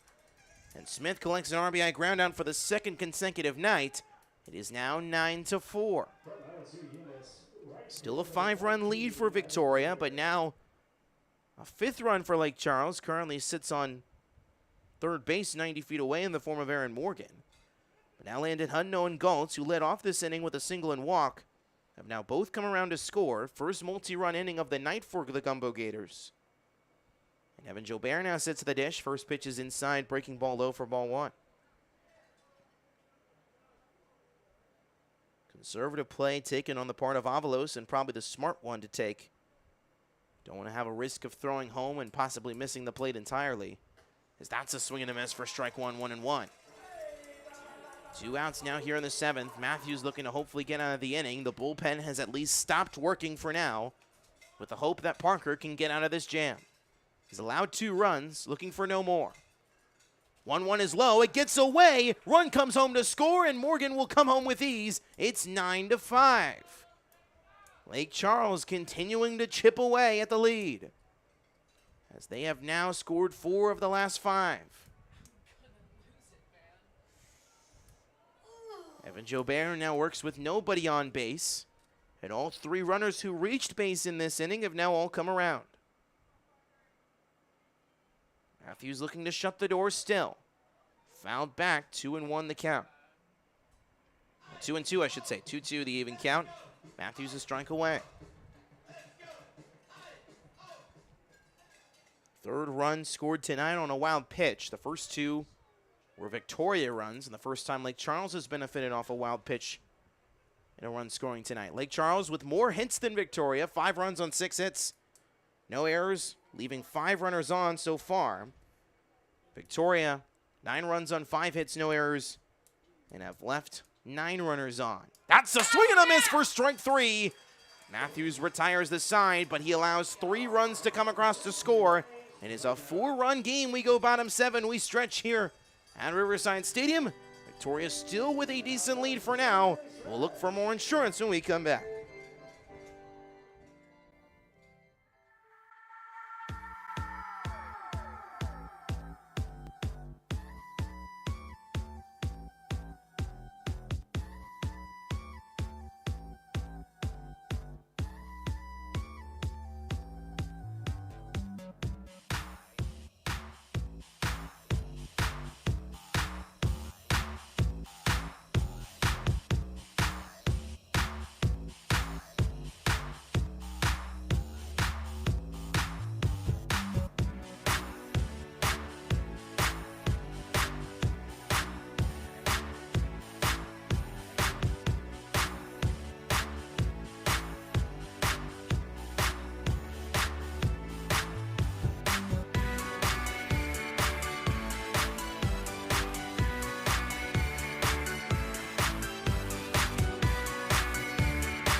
Postseason bracket across the Texas Collegiate League as we sit today.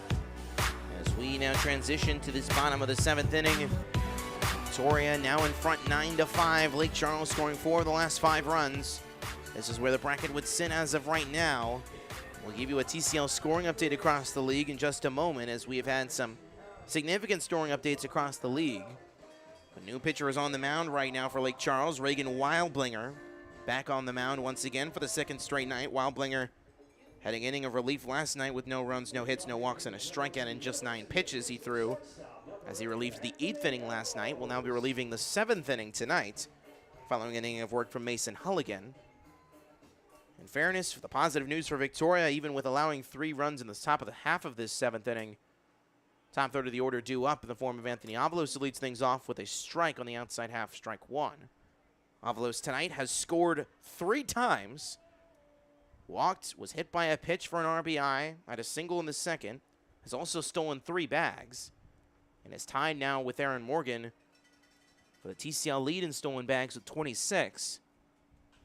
As Avalos hits a high fly ball foul on the 1-1. Brassel is underneath it. He'll make the catch in foul territory. Avalos frustrated with himself on that one. It's out number 1 here, bottom 7. Scoring updates across the league. We'll share with you now. In the capital city of Baton Rouge at Pete Goolsbee Field. In the top of the 9th, Baton Rouge looking to hold on to a 2-1 lead. If they do, they will get to 500 at 17-17 and put Acadiana at 14-22. It would hold on at least for now to that second semifinal spot on the Louisiana side of the bracket. So that one is upstairs, ball 1 to Damian Whitfield. Whitfield has walked twice tonight, has an RBI on a sacrifice fly, and also has 2 stolen bases. 1-0 from Wildlinger is low for ball 2. Meanwhile, in Brazos Valley, a grand slam in the bottom of the 8th inning has made it 5-5, and that game now goes to the 9th in Bryan College Station. Between the Stirs and between the River Monsters and Bombers. Whitfield now ahead of the count 3-0. Dangerous Cameron Nickens, of course, sits on deck. Whitfield could possibly be walked for a 3rd time tonight, and he is. 3rd free pass for the Atlanta native and the UTRGV Vaquero as of next year. As Cameron Nickens will now have a runner on with 1 out. A double play does end the inning if you're Lake Charles. But if you're Victoria, you want to seize back the momentum with the 3 runs scored in the 7th. And bring the momentum back to your corner. Solidify this lead. To solidify this lead. Nickens, the soon-to-be Austin P. Governor. First pitch he sees is low, but at the knees for strike 1. Great framing on the part of William Good, who's been great behind the dish for much of the night for Lake Charles. We had 2 wild pitches get behind him. 0-1. Upstairs at the letters, no call, 1-1 here for Nickens. Victoria with holding on to the victory. We get to 24-10. We get to 6 games ahead of Lake Charles. Possibly 6 games ahead of the rest of the league for the best record, as that one's a high fly ball to right. Underneath it is Evan Jobert. That's a routine catch for round number 2. Whitfield has to go back to first base.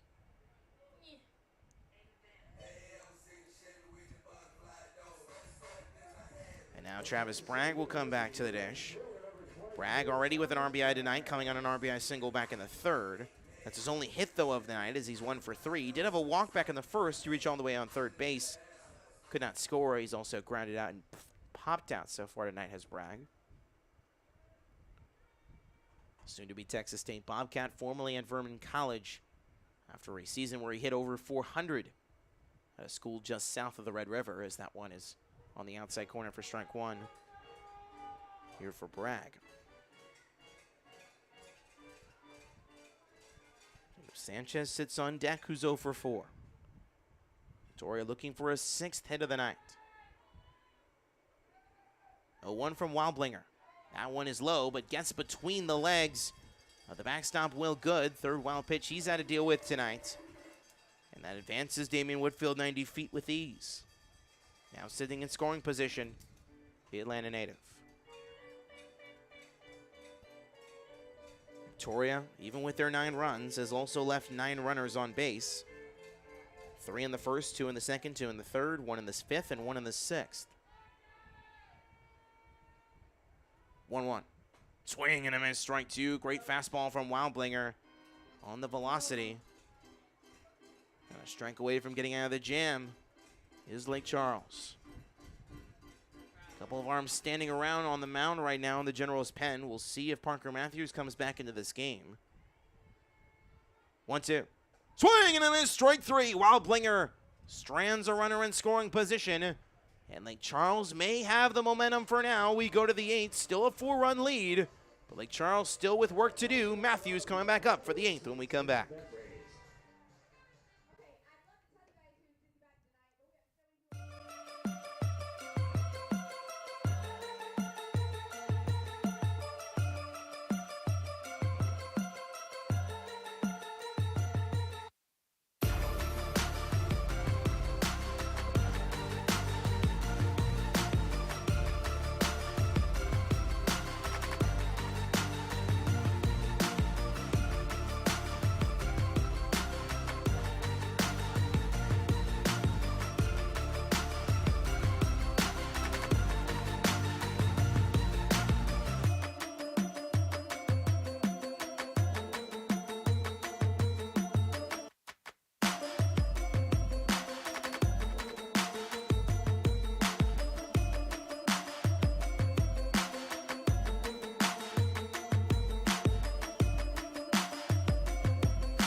Once again, that is the bracket as we stand right now. The season ended today.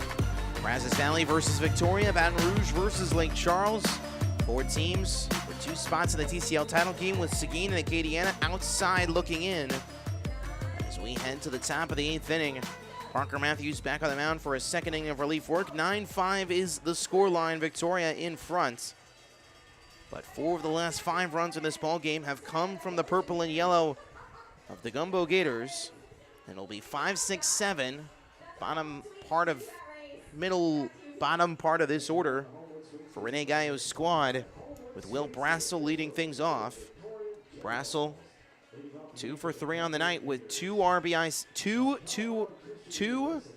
singles. Both of those singles driving in runs, which were at that point the only 2 runs of the night for Lake Charles. The 3rd, 4th, and 5th run being driven in Smith. But now we're having kids being walked off the field as there was a spinning bat competition taking place. First base assistant right here for Lake Charles, I think, is pointing at something in the outfield, but looks like the delay appears to be over, and Brassel will step into the box. Matthews on the mound for a second inning of work. There is an arm just standing on the mound in the General's pen. Worst case scenario, his first pitch is upstairs from Matthews. Matthews pitching the 7th inning, relieving Jonathan Valdez, allowing 3 runs and a hit, including 2 walks he also gave up. That's a swing and a miss for strike 1 to Brassel, 1-1.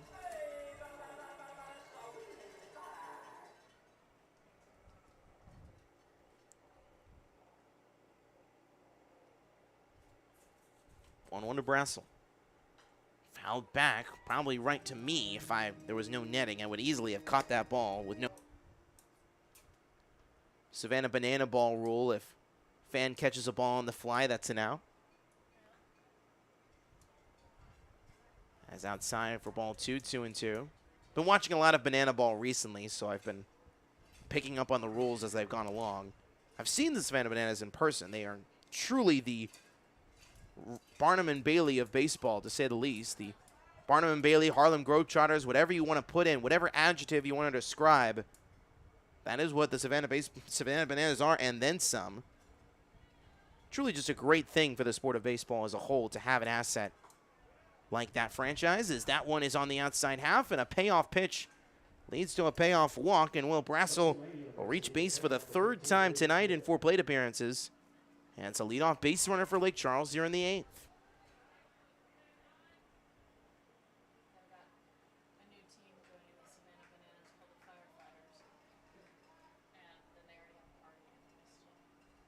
William Good back now at the dish. Good is 1 for 3 on the night with a single back in the 6th. His first pitch is inside near 1-0, the count right. 1-0 outside. As Laxon was looking to possibly go for a pickoff throw, but he lost control of the baseball.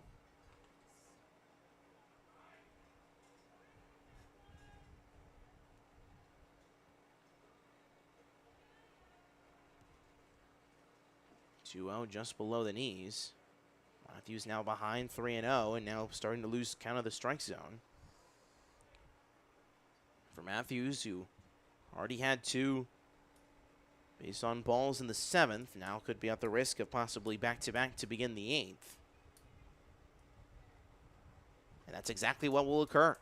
Back-to-back free passes from Matthews to begin this 8th inning. And now Michael Oros now going to walk out. This is now the 2nd time that Oros has visited Matthews, so this might very well be the pulling of the plug as the bullpen gate opens and a new man will come out. As it looks like a right-hander, possibly Julio Garcia, who will be possibly replacing Matthews. We'll give you more about Julio's backstory as it will be his home debut in a General's uniform when we come back.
here at Riverside Stadium, top of the 8th inning still. New man on the mound for your Victoria Generals is Julio Garcia. Welcome to Riverside Stadium, Julio. The sophomore out of Baytown, another UT Tyler Patriot. 11 appearances at UT Tyler, 1-0 with an 8.82 ERA and 16 1/3 innings pitched. 25 hits, 11 walks, 15 punch-outs, and an opponent batting average of .338 for Julio. Made his Generals debut on Thursday night in the capital city in Baton Rouge. It was a 9-3 win for Victoria through an inning of relief, though. Gave up 2 runs, both earned 2 walks, no hits, 1 strikeout, and just 6 batters faced. So Julio will look to bounce back from that, but his con to jam right now is Will Brassel and Will Good, the 2 Williams, both taking free passes off of Parker Matthews. Those are his runners as they sit on first and second. Nobody out to begin this top of the 8th inning, and looking to get 3 outs and 3 big outs here is Garcia in his home debut. First pitch, high fly ball to right. This could be one of them. Bragg's underneath it. He'll make the catch. No tag effort on the part of Will Brassel. Runners stay where they are, 1 away. Perfect 1 pitch, 1 out if you're Julio Garcia. Keep the pitch count low. And also the runners not advancing. And now Landon Hunt, who was 1 for 3 with a single and then came all the way around to score the first of the 3 runs in the 7th inning. Will now come up here with 1 away and the 2 runners on. Reminder, a double play, which is in order right now, would end the inning for Victoria. Gumbeaux Gators scoring 4 of the last 5 runs in this ball game. Trying to institute a comeback effort of epic proportions. That's a check swing and a regretted swing on the part of Hunt as he lines this one down the first base line. That actually went into the stands. And thankfully no one was hurt, as that was a screaming line drive on the check swing. High velocity fastball from Garcia. Here comes his 0-1. Another check swing, or now that one's a full swing, but it's foul again as that one goes into the netting. And he's behind 0-2.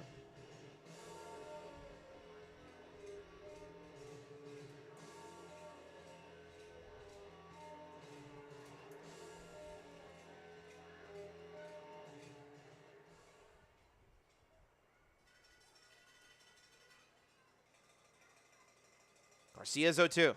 Inside corner, called strike 3. Big out number 2 for Julio, 2 away.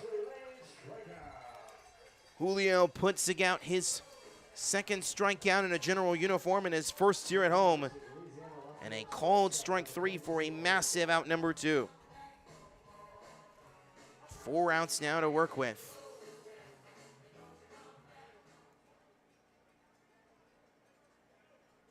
As we now have some breaking news, at least on the TCL scoring update side of things, in both contests. That one's inside, called strike 1 to Owen Galt.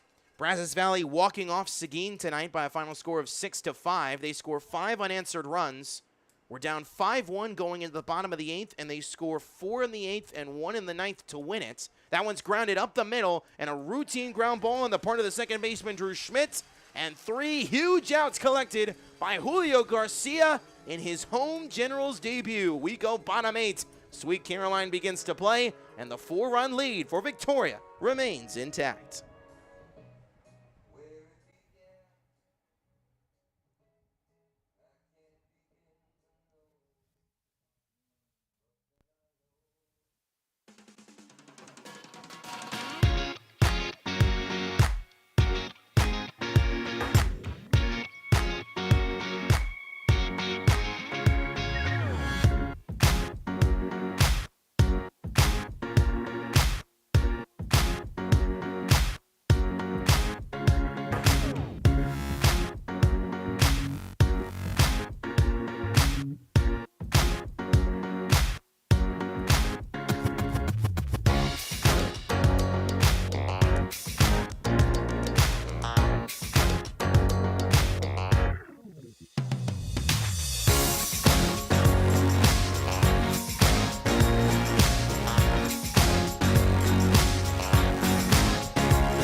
Here for the bottom of the 8th inning, you see the upcoming promotions. Of course, the final 2 promotions here at Riverside Stadium in 2024 in the regular season. Free ticket night on Friday, July 19th with Seguin in town, presented by our friends at Atson Hoffer. And Strikeout Cancer Night with pink uniforms on Saturday, July 27th with the Brazos Valley Bombers in town, presented by our friends at Citizens Medical Center and TISD.net. New pitcher on the mound for Lake Charles. It is their 5th different arm of the night and their 23rd pitching change of these last 4 games. Carson Laws. Yes, Carson Laws. That Carson Laws here to pitch the bottom of the 8th inning. And possibly a streak could be coming to an end on the part of Carson Laws, as might just because of the fact that Rene Gallo, the head coach of Lake Charles' bullpen, is so taxed.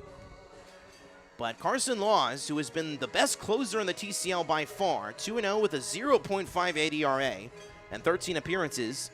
The Midland College, Texas State current player, 6'1", 185, the junior out of San Antonio, has 8 saves, easily leading the league in the category. 15 1/3 innings pitched, 6 hits, 8 walks, 26 punch-outs. Has faced the Generals 3 times, all led to Lake Charles victories. And in fact, when he steps onto the mound, Carson Laws, Lake Charles is 13-0 every time he has appeared in a game. He's appeared 13 times. Lake Charles has won all 13 of those games, with 8 of them resulting in a save by Laws. But now, he's not in a 9th inning scenario. He's in an 8th inning scenario with his side down by 4. As that one's inside 1-0, and you can see the high velocity. Laws known for a high velocity fastball, a cutter, and a sweeping slider. That's a swing and a miss. So foul tip into the glove for strike 1. As it will be 1-1 and even count here for Sanchez. 5, 6, 7 due up for the Generals, your bottom 8. 1-1's upstairs, breaking ball came in. Ball 2. We mentioned the Bombers walking off Seguin earlier tonight, scoring 5 unanswered runs to win that one, and now in the bottom of the 9th, Baton Rouge now has to deal with Acadiana as that one's in fair territory. Laws will just make the tag on Jacob Sanchez innocently for a one unassisted if you're scoring at home for round number 1 here in the 8th. And Diego Diaz will now come back to the dish, who's 1 for 3 with a 2 RBI single back in the 1st and also walked and came around to score in the 6th. Certainly would be a captivating streak to come to an end, as Laws, this could possibly be the first time all summer where Laws has appeared in a game for Lake Charles that they lost. 13-0 is the record as it stands right now, but now he's not in a 9th inning situation with Lake Charles in front, but an 8th inning situation in which his team is down by 4. So now Diego Diaz now has to step aside there as he's down the count 0-2. He was jammed on that inside fastball by Laws. But as I mentioned, Acadiana scoring with 2 outs in the top of the 9th to survive and send it to a bottom of the 9th inning in Baton Rouge. That game is now all squared at 2. So could be another walk-off possibly in the capital city if it leans in that direction, but that's a check swing, but it's outside. 1-2 the count here now for Diaz.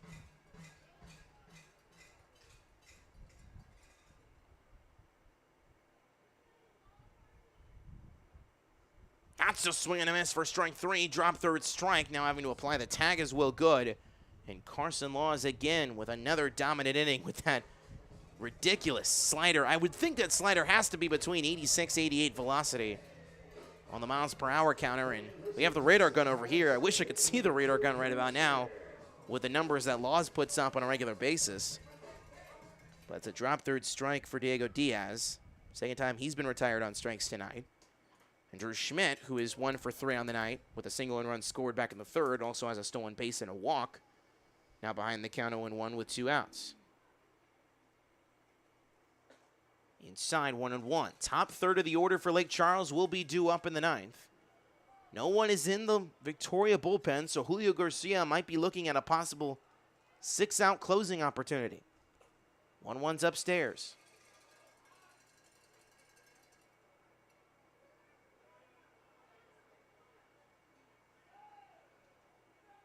Laws looking to shut down another great inning of work as that's on the outside corner, strike two.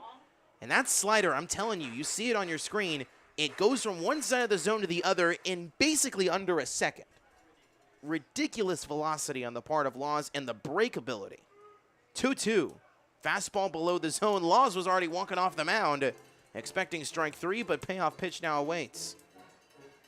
Carson's known for his fast-paced ability. He also, similar to General Miles Clack, unbuttons his jersey halfway down, and that is low ball four. That fastball was going so fast, it went all the way to the Gumbeaux Gator dugout, as losing control of it was Will Good. But walking against Carson Laws is just the ninth time anyone has walked against him this summer. But it's probably the only way you can walk with him is if he throws a fastball basically straight in the dirt. And that's exactly what happened just then for Drew Schmidt, who reaches base for the third time tonight in 5 appearances. So now Evan Aslaxon comes back to the dish. First pitch he sees is upstairs.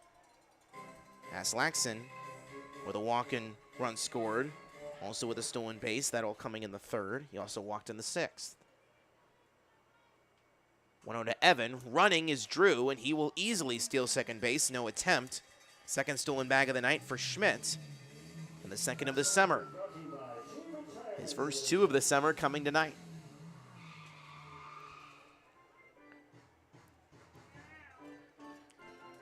Slaxon looking to extend this inning and possibly drive in a much-needed insurance run for Victoria.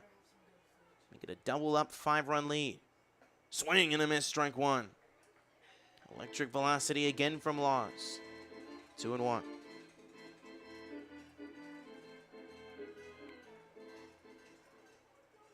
The best closer in this league by far. Pitching in an 8th inning situation. That's a high fly ball to right. Joe Bayer is underneath it. He'll make the catch. We go to the 9th. Victoria looking to defend a 4-run lead. Sweep Lake Charles, take the season series, and get to 24-10. Julio Garcia will jump back on the mound for the 9th. Will he close the door? We'll find out when we come back on TCL TV. Stay with us.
Back here for the top of the 9th inning. Defensive changes for Michael Oros' squad.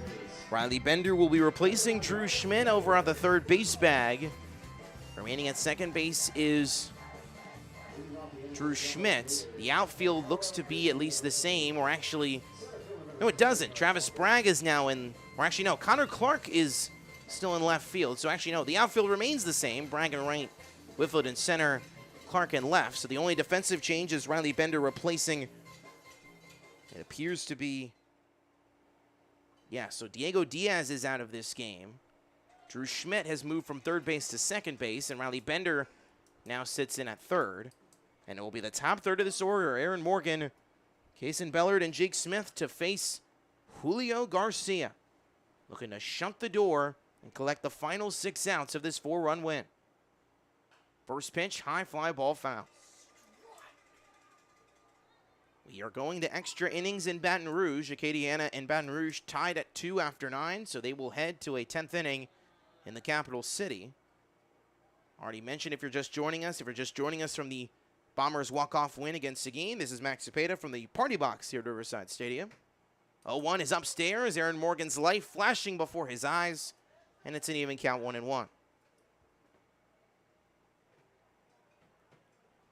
Garcia, his backstory we've mentioned, the junior incoming junior at Baytown native, a UT Tyler Patriot, alongside the 4 UT Tyler signings made by Michael Uros for this second half. 1-1. Fouled again by Morgan, and he's now behind the count, 1-2. Morgan 0 for 3 tonight, but walked in the 7th and came around to score on a wild pitch.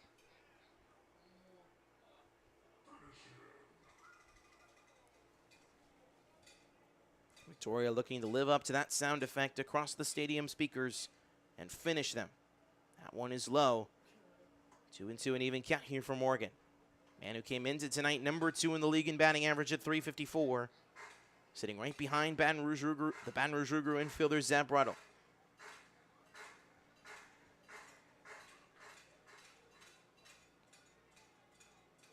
Two from Garcia. Low and just below the zone on the outside half. And the payoff pitch awaits for Aaron. Generals were on 1 point, leading by 7, 8-1 and 9-2. Lake Charles then with 3 runs in the top of the 7th inning. They've scored 4 of the last 5 in this ball game. And trying to keep the momentum in their corner as they now still sit down 4 with 3 outs to work with. Swing and a miss, strike 3, 1 gone. Big out number 1 for Garcia, his second punch out of the night.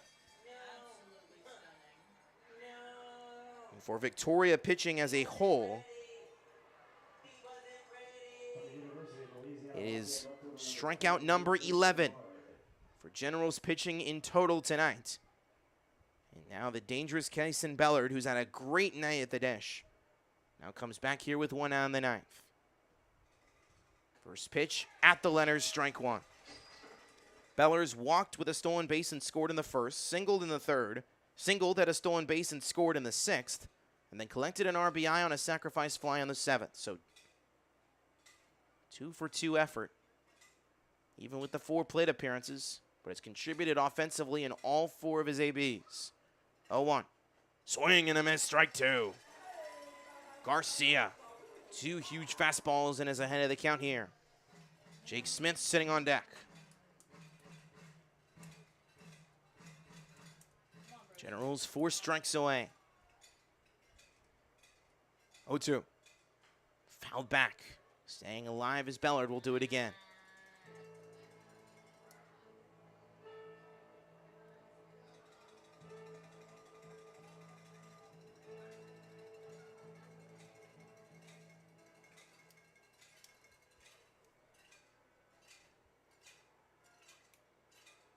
Oh-2 again. Fouled back off the end of the bat. Bellard continuing to stay alive. Lake Charles, 5 runs on 6 hits, no errors, and have left 7 runners on. Victoria, 9 runs on 5 hits and no errors, and have left 11 runners on base. Combined 20 runners left on by both sides. High fly ball to right. Bragg is underneath it. He waits for it. 2 gone in the 9th. Garcia needs just 1 more, and Jake Smith the final hope for Lake Charles. A loss would make it 4 in a row for the Gumbeaux Gators, and a 5th in their last 6 games, falling to 18-16 overall, and 4-7 in the second half. Victoria looking for a 24th victory. They sit 1 out away from it, and an 8th victory of this second half. First pitch to Smith is fouled back to the screen. Generals, with a day off tomorrow, begin a 4-game series starting Tuesday with Seguin, Tuesday, Wednesday at Smokey Joe Williams, and then Thursday, Friday here at Riverside. A one's a swing and a miss for strike 2. Lake Charles following the off day will have a 2-game set with the Acadiana King Cutters. The battle for 337 renews at Joe Miller Ballpark, I should say, as that series will be renewed starting Tuesday in Southwest Louisiana. Generals a strike away from a 15th home victory. Garcia's 0-2. Behind Jake Smith. It goes behind Smith entirely, and it's 1-2. Baton Rouge Acadiana, that score's going to the bottom of the 10th. Still tied at 2. Baton Rouge will have the ghost runner at second base looking to walk it off. But back to this game. 1-2 from Garcia. Breaking ball upstairs. So that one was just above the head of Smith and then came back above the zone. It's an even count, 2-2. If this game were to continue and Smith reached, Evan Jobert sits on deck. 2-2 to Smith. Upstairs again, and once again goes to the backstop. Garcia falling under the pressure, originally ahead 0-2.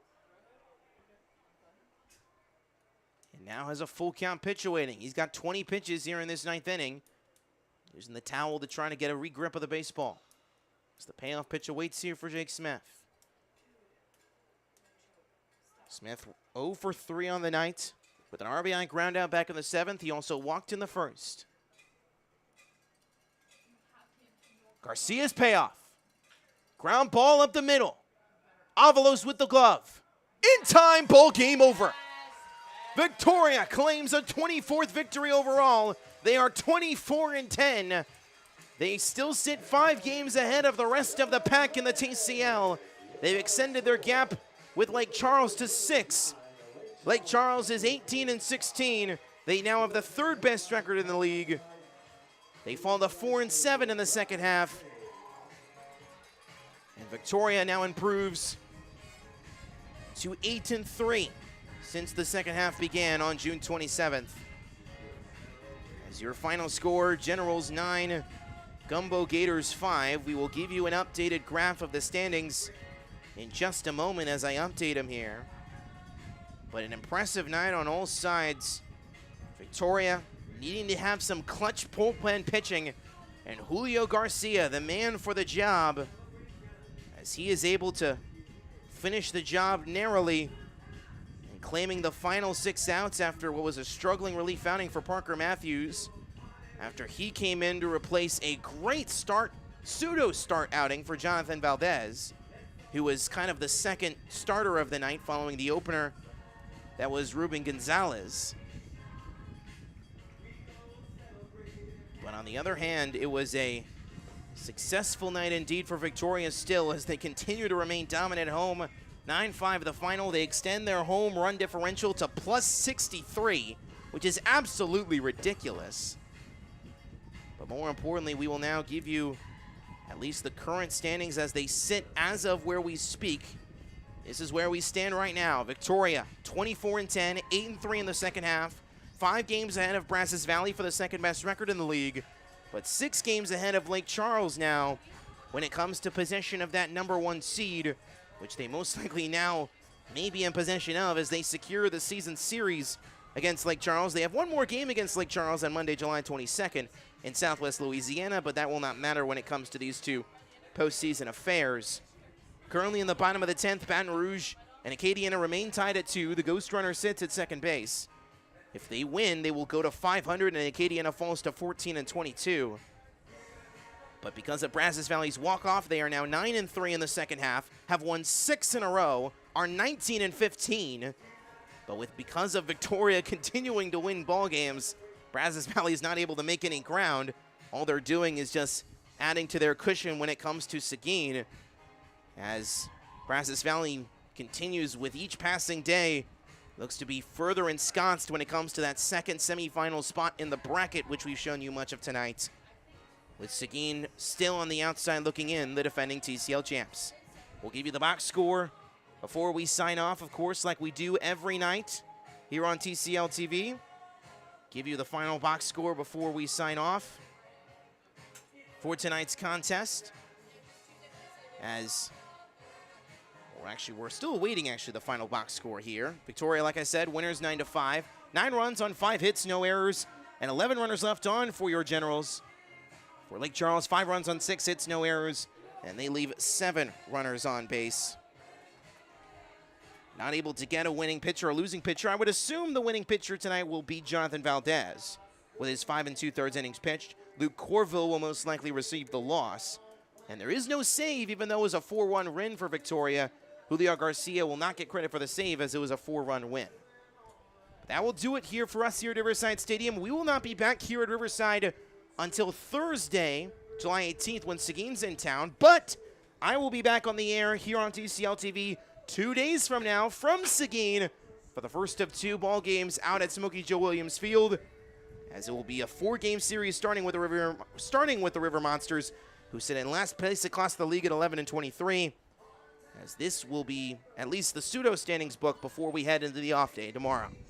But that will do it for us here from Riverside Stadium. I want to thank, of course, all of the interns who make this broadcast possible, and everyone who obviously puts together this broadcast every single night for you. But that was all from us here at Riverside Stadium. My name is Max Cepeda. Once again, your final score: Victoria 9, Lake Charles 5. They take care of the 2-game sweep. They have won 3 of 4 here at Riverside in this course of the week between these two, and the 4 games played between these two here at Riverside. And the Generals sitting high and dry at 24-10, 8-3 in the second half. That will do it for us here from Riverside Stadium. I'll see you on Tuesday from Smokey Joe Williams Field for the Generals and Stirs, the start of a 4-game series.